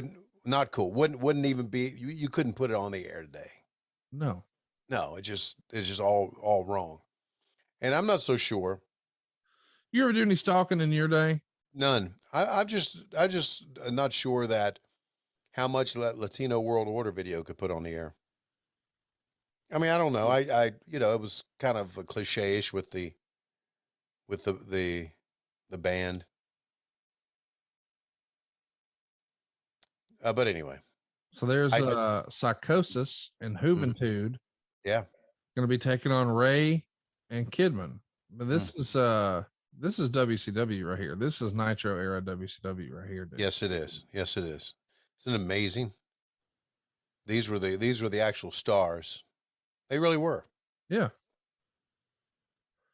This would be like your Orange Cassidy's and your some of the crowd favorites. You know what I mean? Sure. Like, yeah, right. WCW maybe missed the boat. I shouldn't say maybe. I mean, look at how many masks Vince McMahon sold. Yeah. WCW should have been doing that in a bigger Sure. way. Yeah, absolutely. What else though is you see, Halloween and stuff. Kids dress up like Orange Cassidy. They think that's cool. And by the way, great guy. Yeah. But I'm just saying they were doing that here for Ray too. Yeah. Yeah.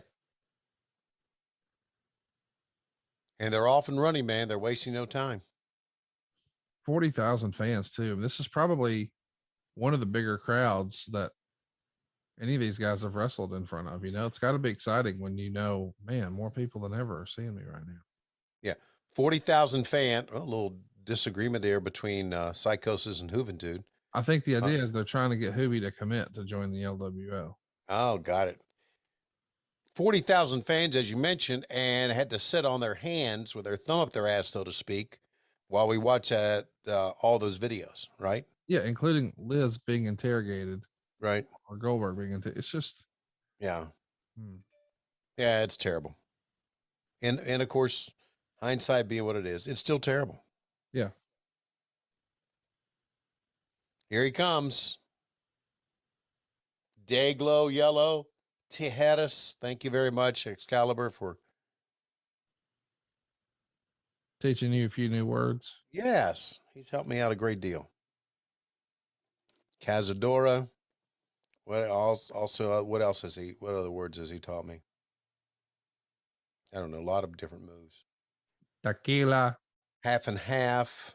Sliced bread. Number Spanish 2. fly. Bread number 2.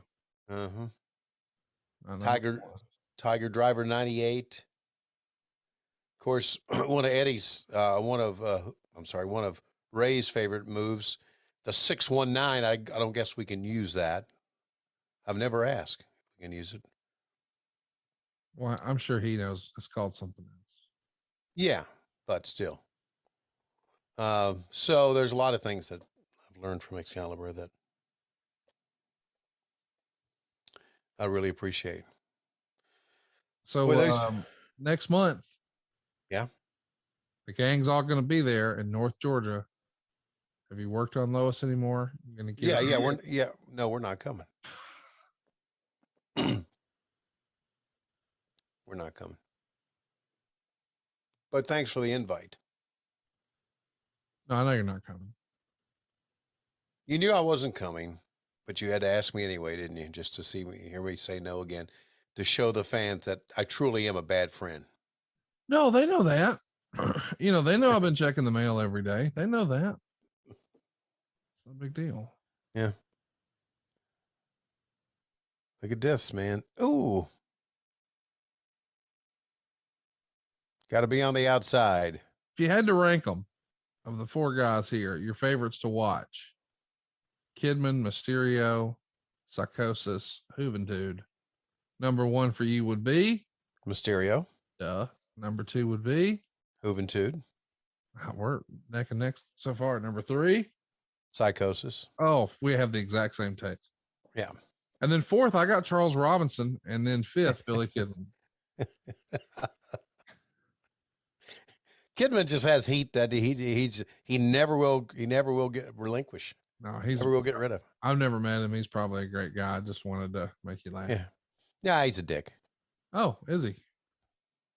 Yeah, he's okay. I can never tell with you. You're so quick to shit on everybody. Oh, really? Yeah. No, I'm not. Yes. No. Well, when it's if truth be known, you're so quick to shit on me, is how it works. I've never. Oh no. Well, Hey, let me mention you were asking dumb, stupid ass questions earlier about the game that was happening here. The Sun Devil Stadium in Tempe, Arizona. Yeah. Is going to be host to the 1999 Tostitos Fiesta Bowl, the very first BCS national championship game. Oh, very good. Keith Jackson and Bob Greasy would be on the call on ABC, where there were 80,470 fans going into the matchup. Bobby Bowden's Florida State University was a 5.5-point favorite over Tennessee, right? Bill Fulmer's Tennessee Volunteers. Right. Of course, on the way there, the Florida State sophomore quarterback, Chris Winkie, friend of the show, believe it or not, I'm 1 degree separated from him. He actually was not able to participate in the game. So Tennessee's T. Martin, who people are still buying jerseys for in Knoxville, which I can't believe, led the Volunteers to victory 23-16. So Tennessee gets the win here. And as a result, of course, Tennessee is their national champion. And never seen it, never got close since then. Never but will. they were will. Yeah, they were the first BCS champion. Yep. But still, that is happening at the exact same time that Mick Foley's winning the world title and Goldberg is dodging rape charges. This show is this match is again very good, as you would imagine with these performers. But overall, Meltzer's right. This is a terrible show. I mean, this is a disturbing show.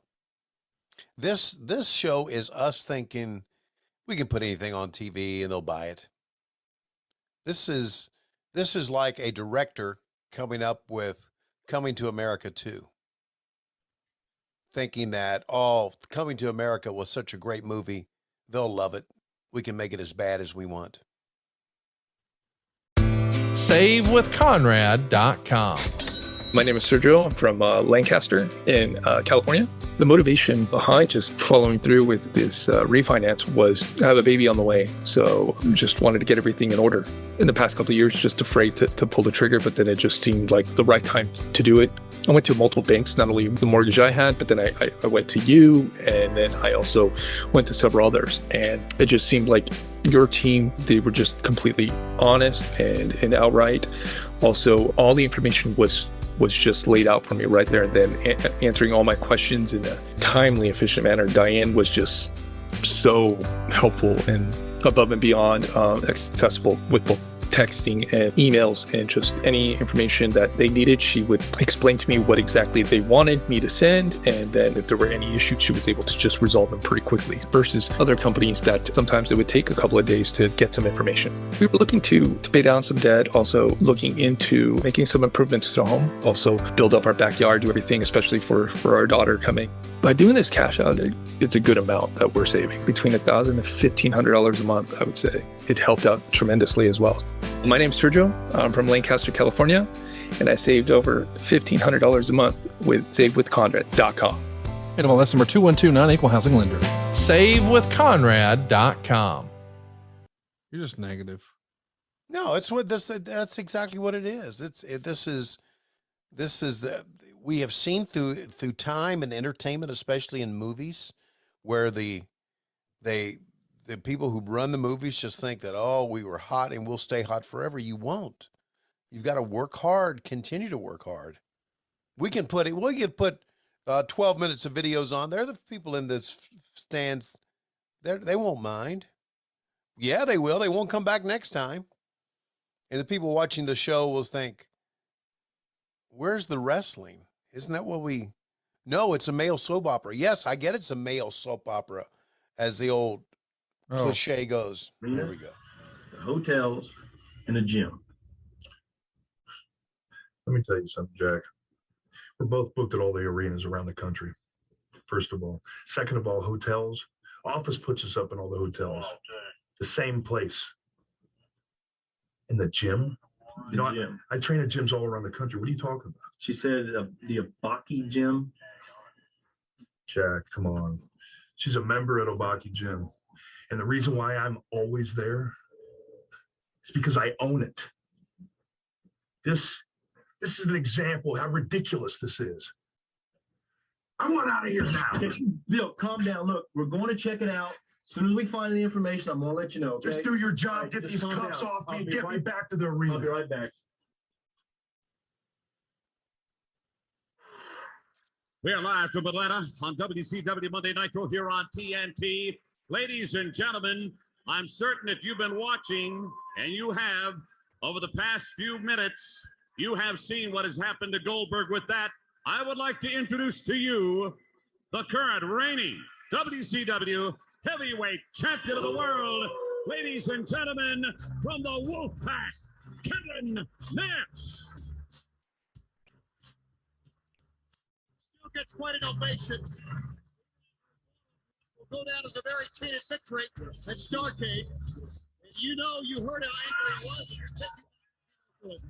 You have asked for time to respond to what we've seen over the past few minutes. Kevin Nash, this is your forum, my friend. Yeah, at Starrcade, a lot of people say that Kevin Nash beat Bill Goldberg. As far as I'm concerned, at Starrcade, Bill Goldberg got screwed.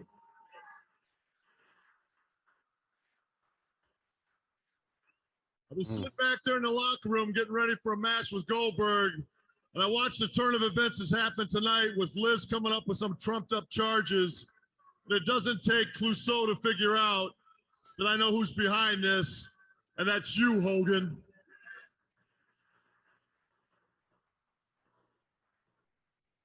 So it's real simple.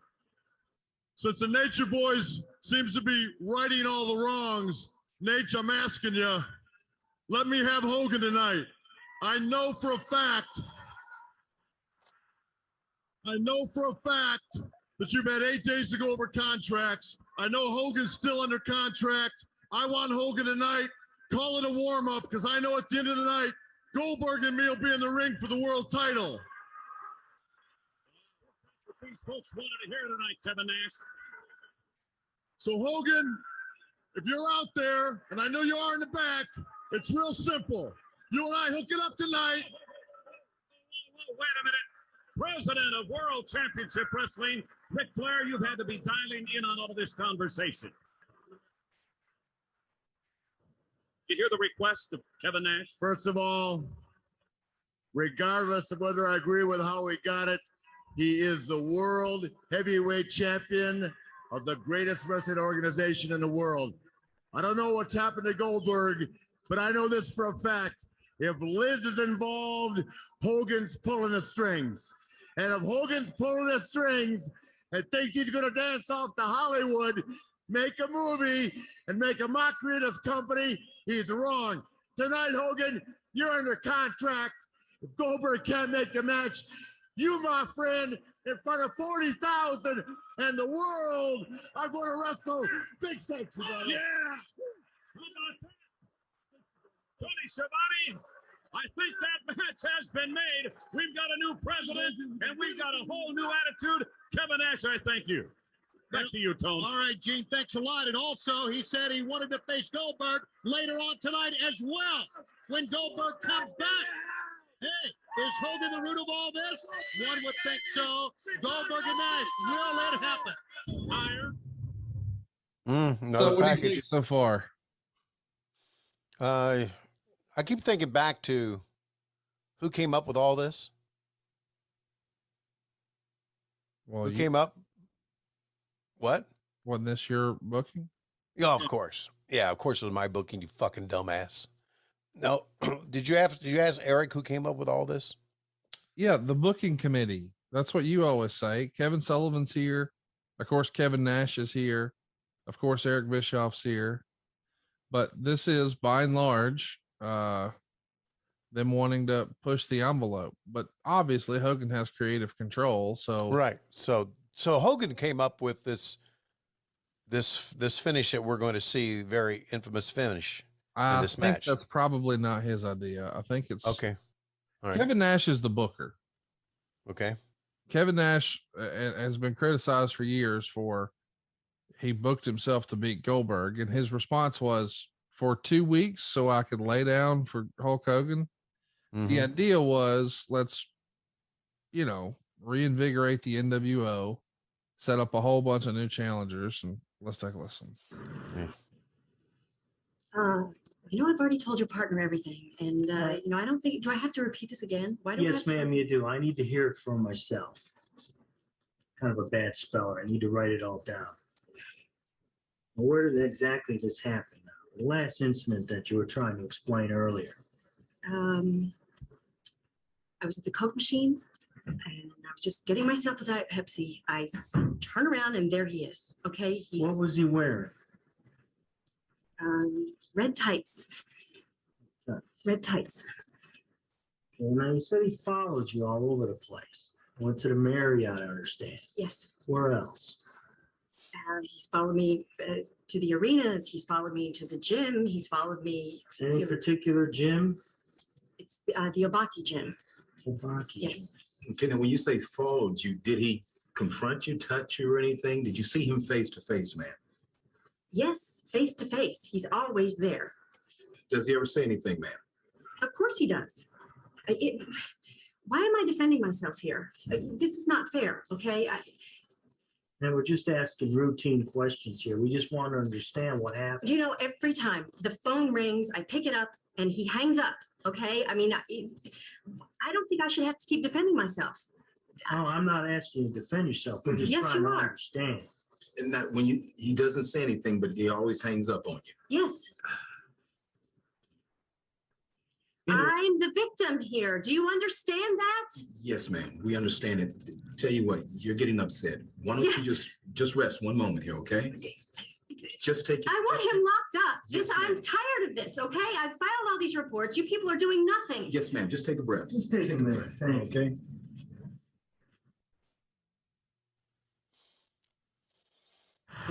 This is not good. No, it's terrible. And guess what? Less wrestling, more talking. More talking. And we're coming up on the butts and seats comment here too. I think it comes after Hogan leaves the ring. Oh, I love that you remember. Well, no, you know what? It's not that I remember. It's that last night I had to go back and look at it to make sure that we were going to track it. And I even wrote down the time code in the show. 1 hour, 32 minutes, 55 seconds.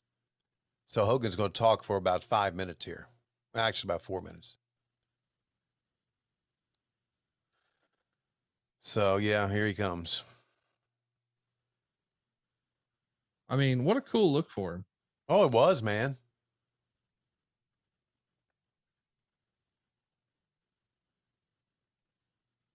Yeah, it was. Of course, he and Gene had that chemistry. Gene was the best, wasn't he? God. Every time I, that's one thing I really love about going back and watching these shows and watch Gene in action. Watch him work. Watch how he just was so subtle about some of the things he said, but how he could really pump the fans up. Really make things seem important. He was over the top without seeming to be over the top. Here he is. Well, you know something, Mean Gene? It's quite obvious that the world of professional wrestling still revolves around Hollywood, brother. Check it out. And you know something? I was going to take this time tonight because on the Jay Leno show, I promised my fans that have stuck with me through thick and thin that I was going to formally say goodbye to them tonight. And I couldn't think of a better place to do it than right here in Atlanta, Georgia, the very home of World Championship Wrestling. I was also going to take this time tonight to formally announce my vice presidential running mate for the upcoming election. But, brother, when there's positive momentum, there's positive momentum. But when there's negative momentum, there is really negative momentum. And when I came in this building tonight, and when I witnessed this so-called phony hero, this sexual deviant, Bill Goldberg, being escorted out of the building, Sexual deviant. it just made me sick to my stomach. Brother. But the thing that I've heard all around the building tonight that makes me just as sick is the fact that that lucky, big, tall spoon, the new heavyweight champion of the world, Kevin Nash, has been bragging and starting rumors by saying that the only reason Hollywood Hogan retired was because he's afraid to fight me in the center of the ring. That just made me sicker than anything, Mean Gene. All right. I think the jury is out on all of this because, as you know, Ric Flair is now the president of World Championship Wrestling. He says it's a done deal. It's signed. If you come out of retirement tonight, you've got Kevin Nash and a shot at the WCW World Heavyweight title. Well, you know, they say Wolfpack's in the house. Well, brother, I've watched the Wolfpack puff, and I've watched them puff, brother. And Ric Flair, he's running things around here. And if he says Hollywood is going to wrestle, well then, brother, after all the huffing and puffing, I guess I owe my fans one last retirement match. And to the Wolfpack out there that's been huffing and puffing, after tonight, when I beat Kevin Nash, when I retire with the World Heavyweight title, you can just call me Hollywood, the Big Bad Wolf. Boom! All right, Tony, I don't know. Right now, with the state of affairs, we're very efficient working the booth. You guys have got to be in some great company back there. And what about Hollywood Hogan? Back to you, my friend. Here we go. It just keeps happening. It keeps changing. And that's because we are coming to you live tonight. It's something no one else in pro wrestling.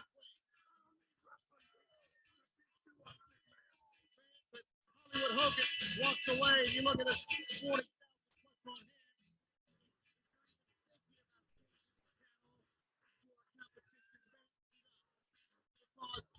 We understand that Mick Foley, who wrestled here one time as Cactus Jack, is going to win their world title. Oh.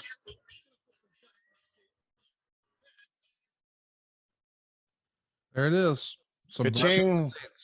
We go to break and they go elsewhere. Now we're selling credit cards. But they come back, as we mentioned. Personally, merchandise discounts, automatic entry into sweepstakes, an insider's newsletter, and other exclusive benefits. You get the wrestling card.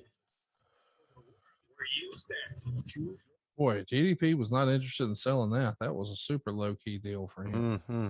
He was so over the top and right there. Yep. Pick the hottest card today. Hi, I'm Paige Falkenberg, here for a word about MasterCard. Yeah. You know, I can see why, man, that referee of all time. I mean, I could never do what you do with like counting to 3 and the ringing of the bell. I mean, that is absolutely tremendous. You know the rule book in and out.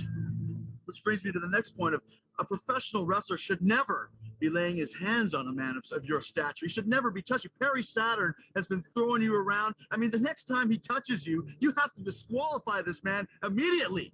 You have to get revenge by using the rules to your advantage. You are the ring general. You are the master in there. Show it. Prove it.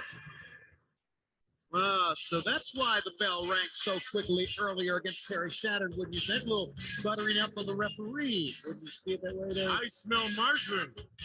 Margarine. And now here comes Buff and stuff, and the girls can't get enough. And right behind him, the big bad booty daddy, Scott Steiner. You know, isn't it crazy when you really think about it that, you know, Buff here legitimately has like 2 years and change left in big time wrestling, and that's it. Like, it's pretty crazy in hindsight to think that his run was about to be over for real. Yeah. After being such a big part. You know, I know it's kind of fun sometimes for people to take shots at Buff, and Lord knows we've had fun over the years. You know, at some of the funny, silly stuff that happened in wrestling, but yeah, in hindsight, damnation. That was it for real. Yeah, well, you know, Buff had a tendency to self-destruct. I think that's pretty well out there. But I'm just saying, is that unique in wrestling? Like, we see that happen. Look at how many other guys have done that, but it's like they get another opportunity after another opportunity. It feels like Buff. Here you go. Let's take a listen. Looking at the greatest body in professional sports, I need to know one thing. If you're tired of being with your fat, out of shape, gas pumping redneck, and you want to be with a real man, because all you got to do is grab my hand, and I'll take you to Loveland, and I'll show you who's the Superman. So this goes to all you freaks out there. Big Papa Pump, it's your hookup. Holler if you hear me. You know, of all the things we did, holla if you hear me. I remember it. Ever since me and Buff burned Mark McGuire's hat and jersey, WCW have tried to censor me. Please. You see, every attack that I've done on WCW have been for a reason. And now that I got the belt, you can't censor me. I'm out of control. I'm out of my mind, and I'm loving it. Steiner, listen. Let me show you something I learned. You're going to love it. Watch this.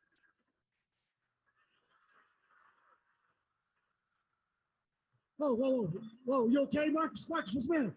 Come on. I just got over that triple bypass surgery. I shouldn't be doing this dance yet. Don't do that dance then, man. Who's he mocking right there? Ric Flair. Ric Flair just faked a heart attack on TV. Okay. One more time, so I don't have a problem with that.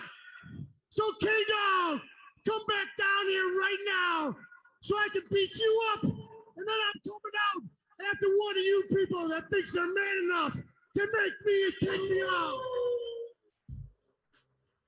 So here comes the former television champion, Konan. Come on, Rednecks! You are next! After I beat him, I'm coming out in the crowd! Did you notice the sign that said, "I'm not wearing any underwear"? I saw it early, and I couldn't believe you didn't mention it. I'm thinking, what goes through somebody's mind that, okay, I'm going to make a sign. I'm not wearing any underwear. Yeah, that'll be a good sign. You ever get back in the day when you were a dating man, 40, 50 years ago, you ever go on a date and realize, hey, wait a minute, I don't have any underwear? Yeah. No, I never did. No, I always wore underwear. I didn't mean you. Oh, you mean? Yeah, no. So I look at Konan, who is one of the great performers of all time. Really, really is a legend. And I think, why would he associate himself on a podcast level with a piece of shit like Disco Inferno? Yeah. It blows me away. Yeah, Disco Inferno is really a great podcaster. Oh, he is? Disco Inferno is really a great podcaster? He's getting people talking. Yeah, he sucks. Okay. You just don't like that he doesn't jack off everything AEW does. No, I just, the fact that he has a conduit to me, and that is Adam DeMoy. He and Adam DeMoy are the same ilk. They're dipshits, and I don't want to hear it. End of story. So anyway, here's Buff Bagwell, who at one time I called him Scott Steiner's lackey. Yeah. On the air, and he was really pissed off about that and confronted me on an airplane about it. And I said, well, Buff, I'm sorry. I said, but that's kind of the way you come across. Am I wrong? He said, well, you shouldn't say it or whatever. So, and he's probably right. I shouldn't have said that. What'd you think about Betty White? Yeah, sorry to hear that. She didn't make it to 100, did she? Came close. Real close. Would you make it to 100? No, shit, no. I don't want to make it to 100. I think I don't want to make it to 70. How many years did that give you, bud? 6. You don't want to live 6 more years? I've had enough, man. So is this our last episode? No, I don't think so. I'm just trying to figure out when I need to get DDT on the horn here.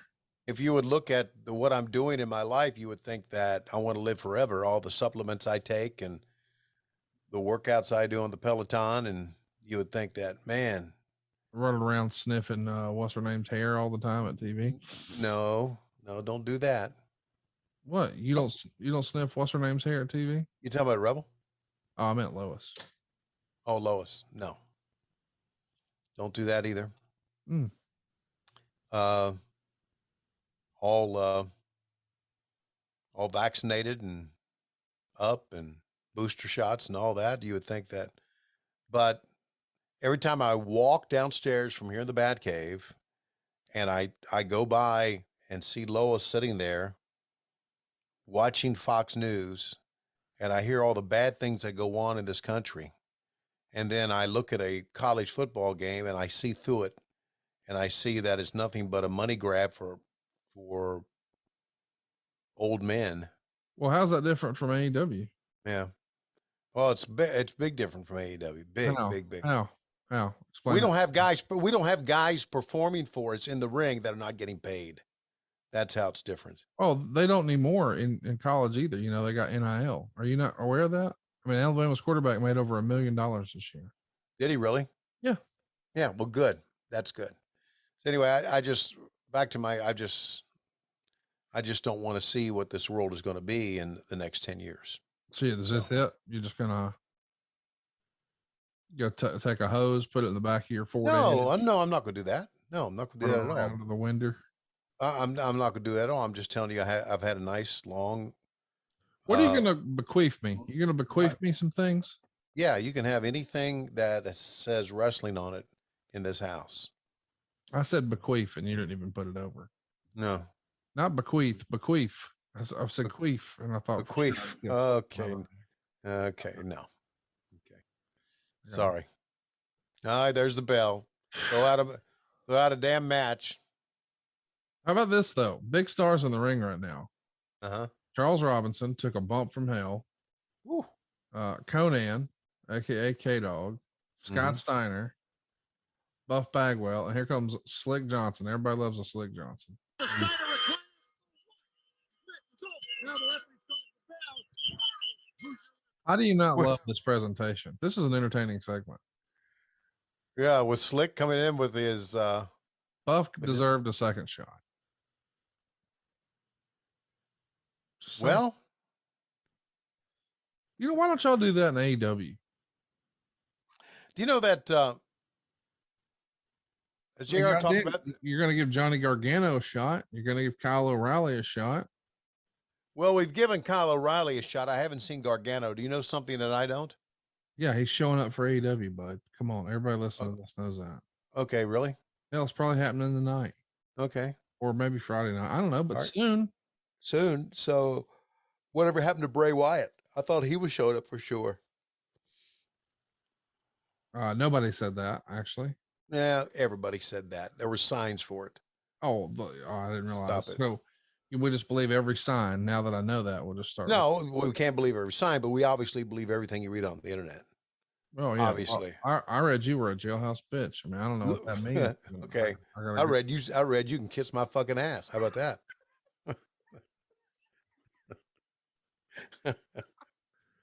So here's the question. You know, listen. Sold out, baby. Coming up January 17th, live on pay-per-view. Order now. Y'all gonna bring back Luther. Y'all gonna bring back David Crockett. Y'all gonna dust off Tony Schiavone's old tired ass. And you ain't got the stuff to let Buff answer an open challenge one day or something? No. I want to see a blockbuster on Cody Rhodes. Mm-hmm. We got to find a way to get Cody cheered in this motherfucker somehow. Let's let a real heel come to the deal. So you just booking away here, aren't you today? Well, no, I'm just having fun. Just booking away. So here comes Wrath, aka Adam Bomb, aka the Night Stalker, aka Brian Clark, aka I think Corey Ryan Forrester's wife refers to him as Daddy. I don't know what that means, but wow. And don't you think he has a lot of hair dye? Yeah. No, a little similar look to Roman Reigns? No, I don't. Okay. Long. Oh yeah, hair. long black hair. Okay, yeah. Long black hair. It's water. Okay. He dumped a water bottle on his head. Okay. I think there's a lot of him, and it looks like Roman Reigns here. Big, greasy hair. Facial hair. And of course, just like everybody else, we're not going to wrestle. We're going to talk. And I know you people paid your money tonight to see Wrath drop the thermonuclear meltdown on the dome. Mm-hmm. And you know what? I really don't have a problem with that.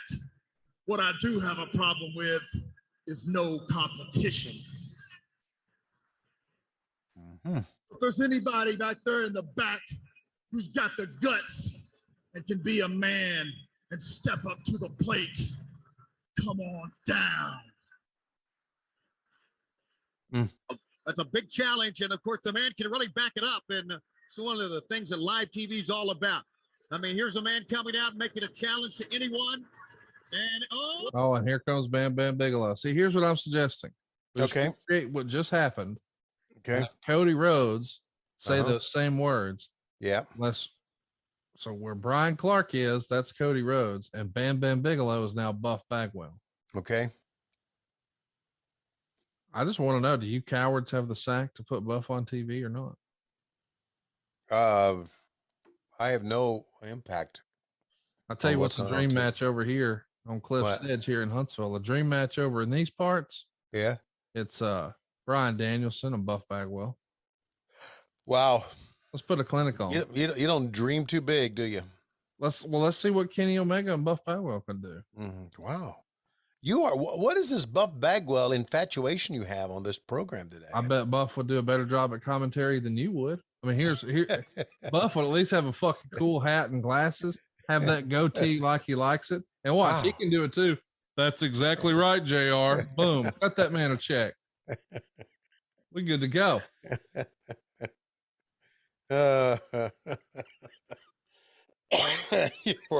You at times you're funny, at times you're fucking wordless. And I don't know which at moment this is. You could put somebody else in there, right? What do you Who mean? else, who else could you, instead of bringing in Buff to? Oh, well, listen, if y'all really want to fucking, set the woods on fire, you know what you need. What? Oh God. Come on. JAJ. JAJ. Just add Jarrett. Come on. He starts strutting down there. That's heat, Bubba. You want somebody to turn Cody babyface? Let Jeff Jarrett answer an open challenge. Yeah, okay. They're gonna clap and go yay for Johnny Gargano. They're gonna stand up and fucking boo when Double J comes out and takes over. Well, let's see who else with a fucking guitar. Shit. What other your podcasters gonna get worked? Let's bring Kurt Angle out. Let's bring Angle. Yeah. Did you just you better put some respect on his name? Okay. How about let's bring out JBL. Here's what I'm saying. Okay. If JR can take off 3 months and Arn Anderson can find every item to fall off of, and you can get on TV every week, never find an iron, I won't hear that we're too busy and too full for Jeff Jarrett. Jeff Jarrett has done it all. He's been a booker. He's been a promoter. He's been working underneath. He's been working on top. Oh God. I mean, did you forget that half of your goddamn production Jeff Jarrett put together in TNA? Ask Keith Mitchell. Oh, y'all ran him out of town on a rail too. What's up with that? I can't wait to see what Keith Mitchell has to say, because he's going to do a big swole type clapback. Not really. Man, we haven't talked about that at all, but 40 plus years, Keith Mitchell in the wrestling business and finally hanging it up. Dude, what a cool career that guy had. Yeah, I mentioned it. I kind of mentioned it earlier when we were talking about Craig Leathers, and a wonderful career. And I've said this many times, and I said it to the fans in Jacksonville, that Keith, as an executive producer of TV, knew how to treat people well. Yeah. And that's important. That is so important, especially in wrestling with the egos and the pressure of putting TV together. And there is pressure putting TV together. There really is. And to do it on a weekly live basis, there's just, it's a chore. It really is on many levels. Keith always sounded calm in our ears. And I know there's a lot of crazy going on. I know, Tony backstage, gets excited and he's talking to Keith, and then Keith's got to listen to Tony and listen to the coach or the agent of the match and talk to the director and help guide us as announcers. It's a talent. And Keith was just a calm, easy voice that was always smiling when you talk to him. There's not going to be many people like him in the wrestling business. I'm glad you said that. Oh man, was he trying a Canadian destroyer about 8 years ahead of time right there? I was trying something.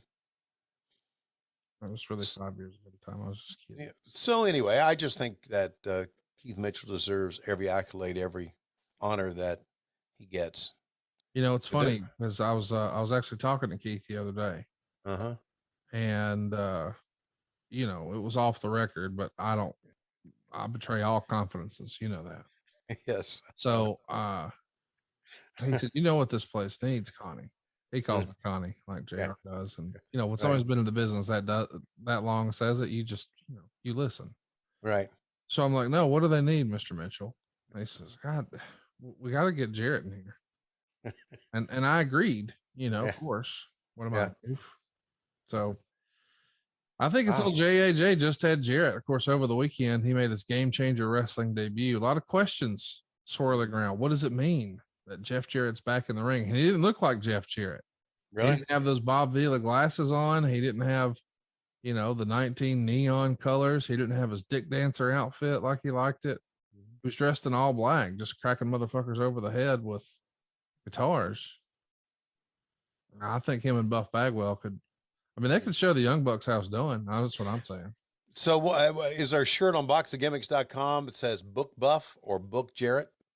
There's got to be. But promoters worldwide are. I'll tell you that. Oh, let's listen. Clarify some of the information you've already given us. Now, you say this has happened often. Yes. How often? How many times do I have to repeat myself? Just one more time, please. It happens all the time. And it happened most recently? I just told you, it just happened just a while ago. And where did it happen again, ma'am? It was at the Coke machine. Okay, ma'am, you told me it was at the water fountain. Now, when you're at the Coke machine, were you getting a Pepsi out of the Coke machine or a Coke out of the Pepsi machine? You know. Or was it water, ma'am? Okay. Now, you know the Marriott that you mentioned. Don't all the wrestlers stay at the Marriott, the whole team? And that gymnasium you were talking about, don't all the wrestlers go to that particular gymnasium, ma'am? Obaki Gymnasium, I think it was. And it's Hey, Bill Goldberg owns that place. I wonder why he's there. Ma'am, you've been looking at your watch quite often there throughout this interrogation. That's a nice watch. Can I see that? My grandfather has one just like it. Thank you. Yeah. It was a gift. Yes, thank you. Great. Oh, a gift. You say he was wearing black tights? I think she said red tights. Red tights. I saw red, okay? I don't know. I don't know. I don't know. He wears black tights, Miss Elizabeth. Ms. Lubetsky, I hope you know that perjury is a serious crime here. You can be charged yourself with falsifying a report, ma'am. Miss Elizabeth, you are going to be charged. You know, falsifying a report is a felony. We're talking jail time here, honey. And not only that, ma'am, you're wasting our time. Come on, partner. We're going to talk for a minute, ma'am. Clear your story up. Get it straight. Hey, you know what, guys? Listen. Ma'am, have a seat. I think I could be mistaken here, okay? You know what? As a matter of fact, I know I'm mistaken. It wasn't Bill. A lot of these guys, they look alike to me. There's a lot of these bald-headed wrestlers running around, and I just feel terrible, and I feel awful because, I feel I cost Bill Goldberg his world title shot again, and I just want you to apologize for me, okay? Please give him my apologies because I don't know how this is going to happen. I feel really bad. Okay? Tell him yourself. Wasting enough of my time. Okay. Thanks so much for your time. I appreciate it. Okay. I'm really sorry. Okay. Thank you. So there you go. She walks it back. Yeah. By the way, Obake is the name of Goldberg's gym, which was in Sandy Springs, Georgia, which is a high-end suburb. I think friend of the show, Cody Rhodes, lives over there now. And yes, I believe, according to Google, Obake says it is a term that means changes, referring to a state of transformation or shape-shifting, which I guess is a good name for a gym if you're into that sort of thing. Obake. Okay. That's cool. I remember the only two things I remember about this show are the comment, the butts and seats comment, and the finger poke of doom. The only two things I remember about this show. I don't know. It's kind of like a car wreck. You have amnesia. You forget. But then again, there you go. How about the ladies putting on a show here? Yep. I don't even know what to think of this dance. No. I like the Nitro Girls concept. Yeah, it was good. It was, we're into equality now, and I don't think you could do that now, but I think we could have some dancing dudes. Like, why don't y'all just have Buff come out and dance on Dynamite? Maybe Rampage. Why don't we end out of commercial? Buff could do one of his deals. Yeah. Why don't we bring Jarrett out to dance with him? No, Jarrett's a wrestler. You see, Buff is an entertainer, though. Buff is a natural born entertainer. And why don't we, hello, Melissa, why don't we bring out the Disco Inferno as well? Well, because you don't like him. Oh, look, there's Jerry Glanville. Wow. They couldn't get him front row seats. Yeah, let's just put the coach of the Falcons about 3 rows back. Yeah. But he is wearing sunglasses indoors, which means he's an asshole. Speaking of assholes. Oh, by the way. Adding absolutely nothing. I mean, your boss, Ric Flair, said, never mind. It will be Kevin Nash and Hollywood Hogan later tonight for the world title.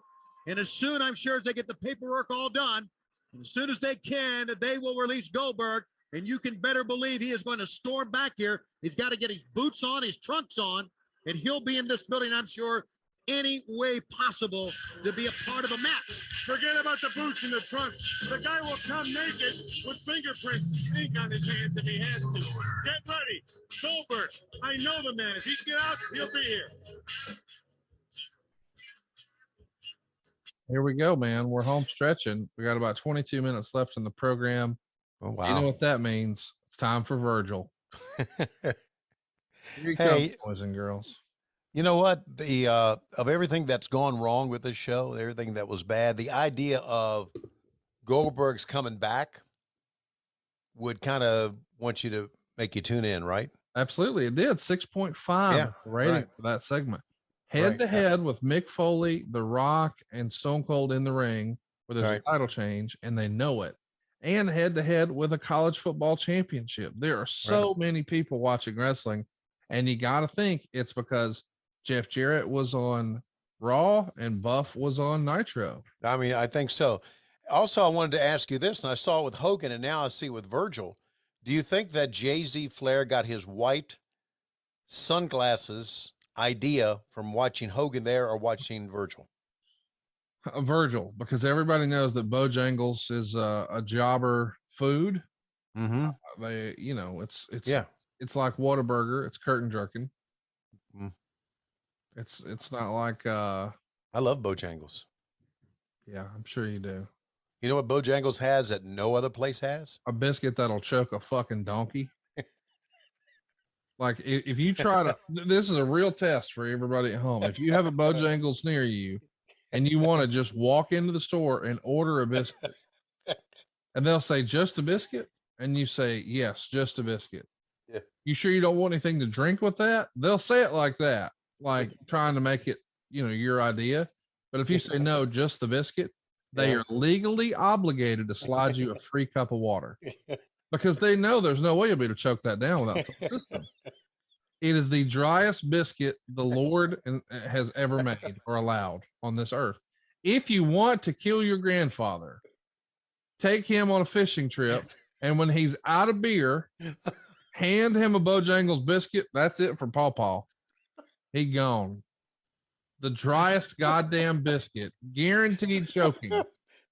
That's what Bojangles has. Now, if you want a biscuit and you're there, try the sweet tea with it. It's fine. You'll choke it down.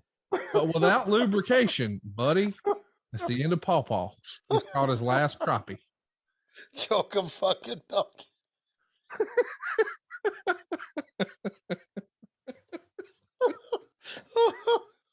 You got to go back and listen to you say that.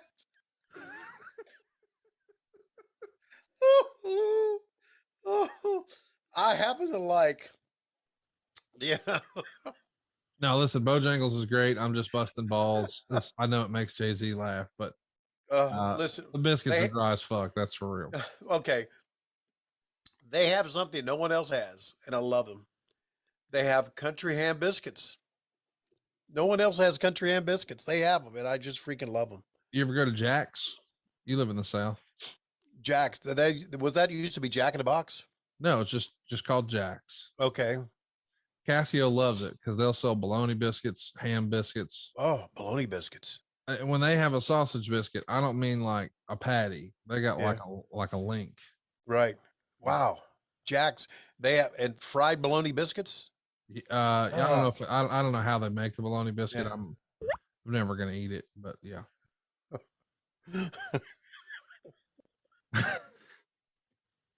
Biscuits. I got you, didn't it? It wasn't. It's always in the delivery. Do you know what Bojangles has? A biscuit that'll choke a donkey. That's what No. Bojangles has. No.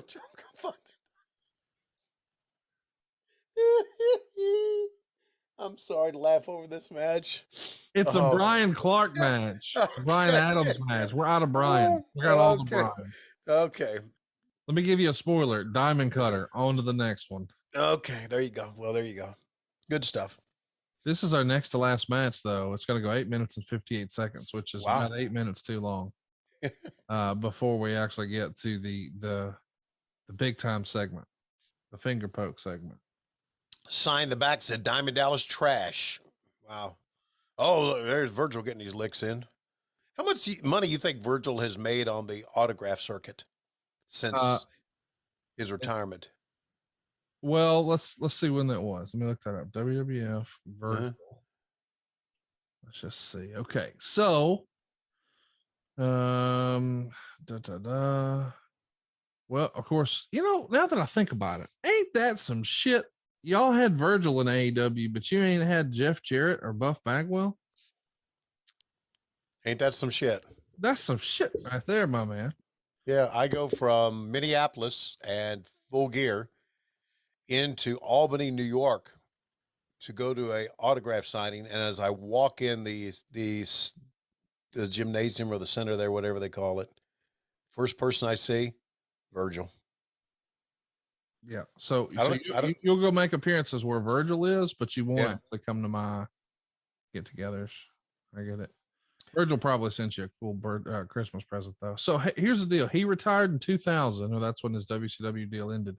So he's been on the independent scene now for 21 years. Yeah. And I would guess, you asked how much money he's made at meet and greets in those 21 years. And I would guess it's somewhere in the neighborhood of $21,000, $1,000 a year. Okay. Well, sounds about right. Maybe you figure he's selling one autograph a week. Mm-hmm. And you do that 50 weeks a year because he takes off Christmas and Thanksgiving like everybody. Right. And there you go. Well, there you go. $20 times 50. It's 1,000 times 21. 21,000. Follow me for more math tips over on Twitter at Higher Buff or at JAJ. Just add Jarrett. Just add Jarrett. Oh my God. There I can see Jerry Glanville, bottom right, with those sunglasses in the second row. Looking like a fucking goof. Yeah. Seriously, he looks like a Caucasian Ray Charles. Oh, by the way, you mentioned Betty White passed away. Also, Dan Reeves passed away. Former Falcons coach. Oh, shit, son. Yeah. That's sad. He was a good guy. I missed that one. You did? Yeah. That's sad news because I got to interview Dan a couple of times and talk to him at the radio station. He was a good guy. And listen, Dan Reeves, integral part of the success of the Cowboys back in the 60s. Great tight end, great receiver for the Cowboys and Tom Landry's team. So anyway, yeah, he passed away. So I remember my dad being such a big fan of his when he was coaching Elway, and of course the Broncos could never put it together, and it was awesome to see my dad just really want it for him, and it never happened. He got the Falcons to the Super Bowl too as a head coach. And of course they Schiavone did. Yeah. He was 77 years old, and he died on January. He just died yesterday. As we're recording this, January 1st on New Year's Day. 77. Also coach of the Giants. So, yeah, Dan was a good man. Dan's one of those guys that probably way too good for the business he was in. Kind of like Mark Rick was. Too nice of a guy. Well, you said this match lasts 8 minutes. Oh, it's Virgil up top. Oh, there it goes. Terrible. He's got to be pissed about that. Yeah. Look at the fans react. Dude, he's over like Rover. This is DDP is at the height of his career. He became a made man in 97, but then, set some pay-per-view records with Karl Malone in 1998. And of course, we know we're like 3 months shy of him becoming the world champion. When there's so much that, we could pick apart and beat up about WCW here, DDP ain't part of it, man. People love him. Yeah, and with that, Matt Schiavone was at home and he went through some of his stuff. Yeah. When he was a kid, and he showed me a big 8x10 photograph of the entire drum line of Pope High School, and they all had DDP Bang shirts on. Oh, that's fun. And they all were like holding up the diamond cutter sign. That's how over he was with the kids with that diamond cutter. Look here, man. Yeah, not the best one, but the fans go nuts. And there you go. See him standing up. You can see it on the right there, showing the diamond cutter sign. You're right, buddy. DDP was over. He's a star, dude. Yeah, and you know what? He earned every bit of it. Yes, he did. Yeah, and now he's a multimillionaire, and he earned every bit of that. Hardworking dude. Great dude. Great story. He has a great story. I don't know why. Oh, here we go. Bill, stop banging the wall, man. You gonna put a dent in it. Calm down. Listen, I just talked to the detectives. Miss Elizabeth dropped the charges. She admitted that she was lying. She broke down under questioning. Get these cuffs off of me now. All right.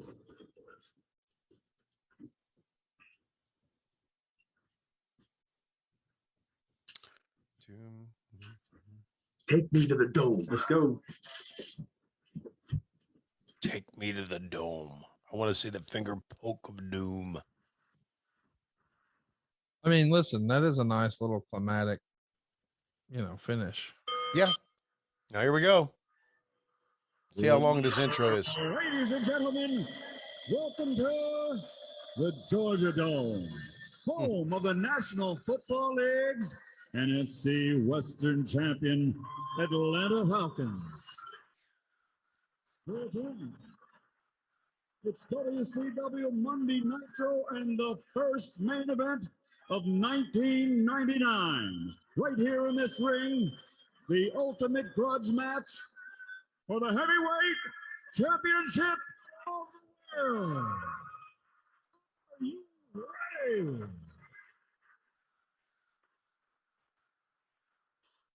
Atlanta, Georgia, are you ready?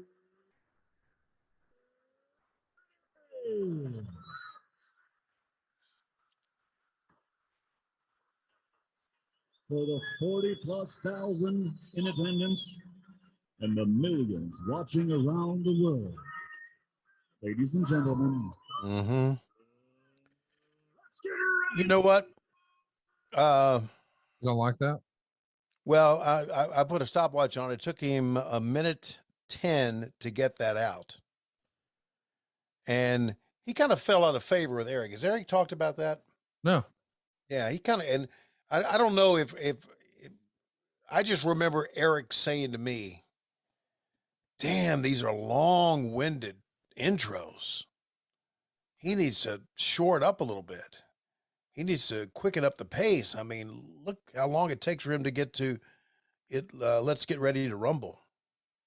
And I guess he had a point, but Eric brought him in, right? So because of the excitement level that he added, no one could really pump up a crowd like Michael Buffer could. No doubt. But yeah, he, talking about the Falcons and the NFC champion, West champions or whatever. Just a lot of wording. But anyway, I distinctly remember Eric saying that. That could have been like, Eric was in a bad mood that day and said it. He did that a lot. Just vent in a bad mood. Like, how much weight have you gained? When are you going to cut your hair? Stuff like that. I get it. But little did we know at that time, Eric was making a whole bunch of money. Eric wasn't making as much money as you think he was. Really? Yeah. Okay. Eric did okay. Yeah. But Lord, there's so many wrestlers here making way more. Like, you compare how much money WCW was making on top, when they were at their peak versus what he was making. And I bet you would have to say that Eric was one of the worst paid executives in wrestling history. Wow. but still well paid. Oh But yeah, not well ma- paid, yeah. sure. But I mean, I'm thinking, Yeah. and again, I don't know what it is off the top of my head. $500,000, $1 million, whatever it is.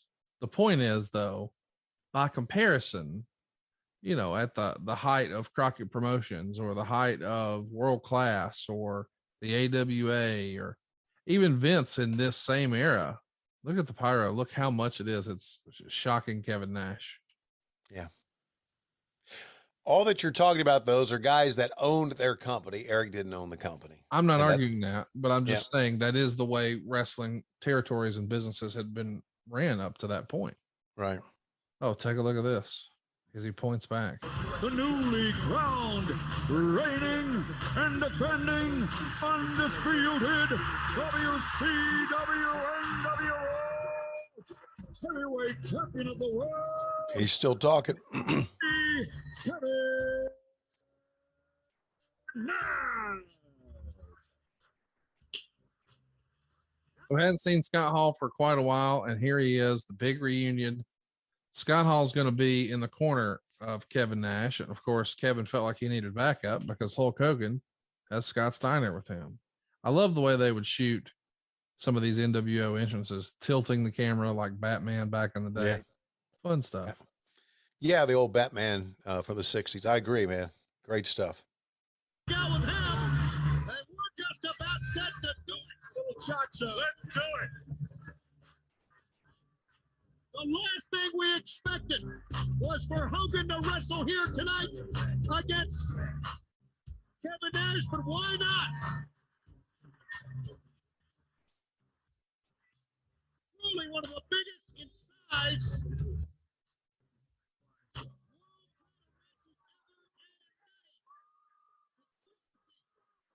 Athletes are concerned what they mean to the sport of professional Wow. wrestling.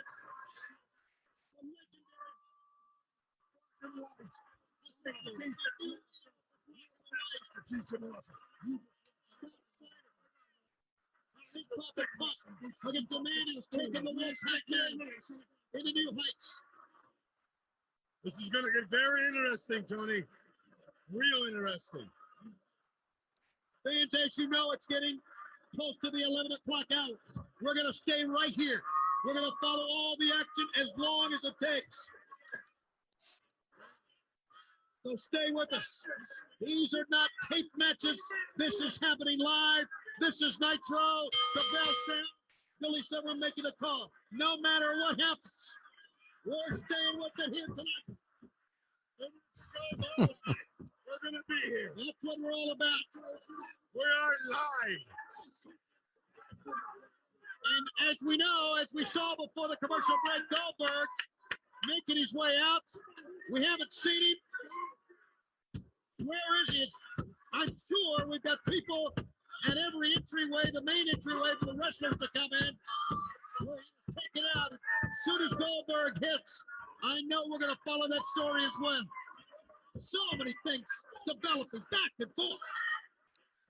Tony, Hogan's in his street clothes to wrestle. Listen to the fans. Look at Hogan's reaction. 40,000 plus. This is better than a playoff game. Now, this is what pro wrestling, what world championship wrestling is all about. Gee, I'm over the top. Look on Hogan's face. But Nash ready to go at it. Taking their time with each other. Nash trying to get him to hook up at least by shoving the man in the corner. Let's see if that gets a reaction from Hollywood here. He's been in so many big matches. Well, he has.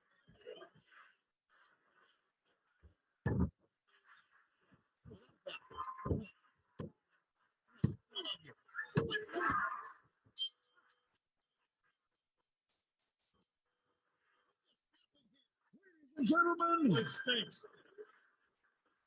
the winner,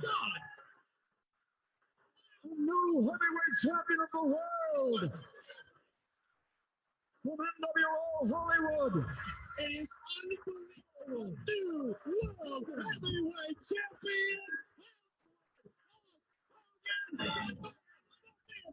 What the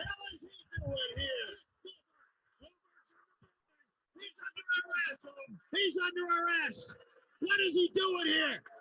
Get him out of here. The world heavyweight champion is in the ring. Oh, they arrested him once. What's the matter time?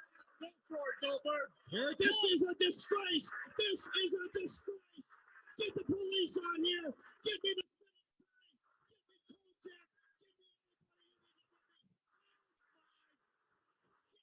This is getting a 6.5 rating right now.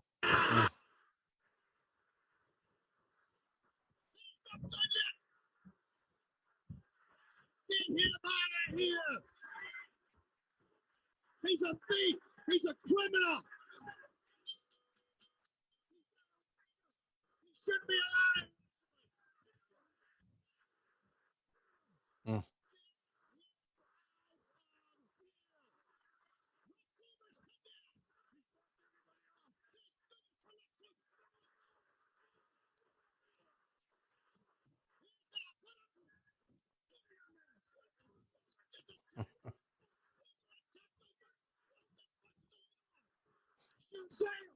My golly, gee willikers! It's all Tony! How could this happen? Oh my goodness! How could this be?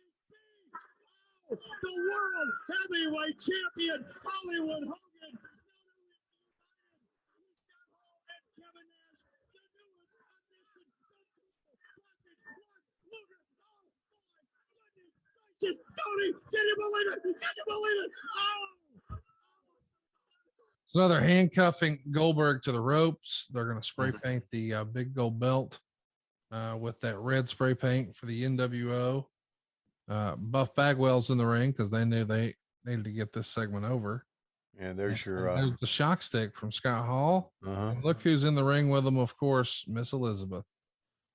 So this is the grand reveal that it was the NWO pulling a ruse to get the belt back on Hulk Hogan in the same building that he lost it to Bill Goldberg. So the NWO's back together. There's no longer these split factions. Let's take a listen. Outnumbered, and they're doing that taser. He's been racked all. Okay, let me call this one for you. Let me call it for you. And now, the world heavyweight champion in position, and he makes it go.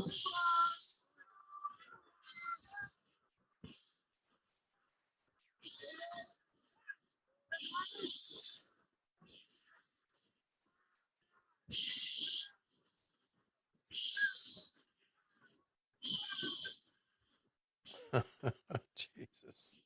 So they not only spray paint NWO for life on his back, but they spray paint his pants. Then they start doing his head, and he starts to legitimately get a little pissed about that piece, I think. And now it's time to deface the belt. So again, even though in hindsight we can say, you know, this was the beginning of the end.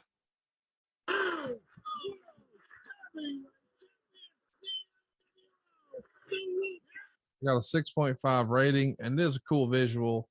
Yep. Man, if you advertise and promote to the fans that you're going to get a rematch of our biggest match of the year, Kevin Nash and Goldberg, and they're all here to see Goldberg, and then you don't deliver, well, leaves a little bit to be desired. I want to mention too, we're not going to fuck up. We're going to keep the train going because next week we're going to be back talking World Championship Wrestling from January 17th, 1987. And you're probably wondering, wait a minute, what is that? It's the debut of Lex Luger. But then we'll be back with a Clash of the Champions. I think we're going to hit Clash of the Champions 18 and then Royal Rumble 2017. And we'll hit Wrestle War 90 next month. And wow, we got a lot going on. A lot of fun stuff coming down the pike, dude. Yeah, man, we're going back and taking a look at really, I mean, this show, for as bad as this show was, this show had elements that are really important elements in wrestling history. This show did. I agree. Totally agree. Yeah. For good or bad. And that scene of them spray painting Goldberg with Eric on the mic and Lex Luger turning on Goldberg, that's pretty good heat. But again, you fuck the fans over by not delivering what you had promised. Then you fuck them over even further by that silly finger poke of doom. And I immediately was watching the fans reacting on that, and they didn't react at all. I don't know if it was they were upset, confused, didn't know what to make of the situation, but a lot of times you can just read the fans to see if something's has worked or not, and that obviously didn't work. But again, it was a memorable night for many, many reasons, and there you go. It'll live in infamy, that night of World Championship Wrestling. Well, I'm looking forward to what's next. 2022 is here, and as we know, and we've established here, both Buff Bagwell and Jeff Jarrett are going to be on AEW this year, so should be a big year, man. Looking forward to this. We have not established that. You just told us that 20 minutes ago. I did not tell you that. You can go back and listen to that. That's something you've been pushing. And for you guys out there who consider yourself wrestling journalists, bullshit. Don't write that, because that's not true. You just told us. I mean, listen, I didn't. We don't even. Go. I don't want to keep doing this. No, go review it. Go review it, please. I did not say that. Right now, though, Tony, it looks like it's about that time. Ladies and gentlemen, coming out of the entryway right now, take a look at the pyro. Here comes Jeff Jarrett. Jeff Jarrett, he doesn't have a guitar. He doesn't have the sunglasses. He doesn't have any of that bullshit he used to wear. And here comes his partner, Buff Bag. Oh, my God, Buff, look at the way he looks here in 2022. But they're going to be a tag team partner, and they're going to face a Bojangles biscuit and a piece of shit, a big turd, because that's exactly what we would have if they would wrestle again, because we're desperately out of time. We'll see you next week on What Happened When, because that'll put butts in seats. We come to you each and every Wednesday on Cumulus, but on Monday, exclusively and ad-free, we come to you on Patreon, patreon.com/WHW Monday, and of course, adfreeshows.com. Hey, it's Conrad Thompson here to tell you a little more about what adfreeshows.com is all about. Get early, ad-free access to more than a dozen of your favorite wrestling podcasts every single week, starting at just $9. That's less than 20 cents an episode each month. And yes, you can listen to them all directly through Apple Podcasts or your regular podcast apps. How easy is that? Ad-free shows also has thousands of hours worth of bonus content and docuseries like Title Chase, Eric Fires Back, Conversations with Conrad, and The Insiders. Plus new series like The Book with David Crockett, Monday Mailbags with Mike Chioda and Nick Patrick, and a whole lot more. And you want to talk about early? You can't get any earlier than listening to the shows live. You can be a part of the live studio audience as we record the podcast. Plus, ride shotgun alongside your favorite childhood heroes for live watch-alongs, Q&As, and other interactive experiences every single month. Come on now, see for yourself what thousands of other wrestling fans from around the world have discovered, that adfreeshows.com is the best value in wrestling. Check it out today, and hey, when you do, the first week is completely free. adfreeshows.com.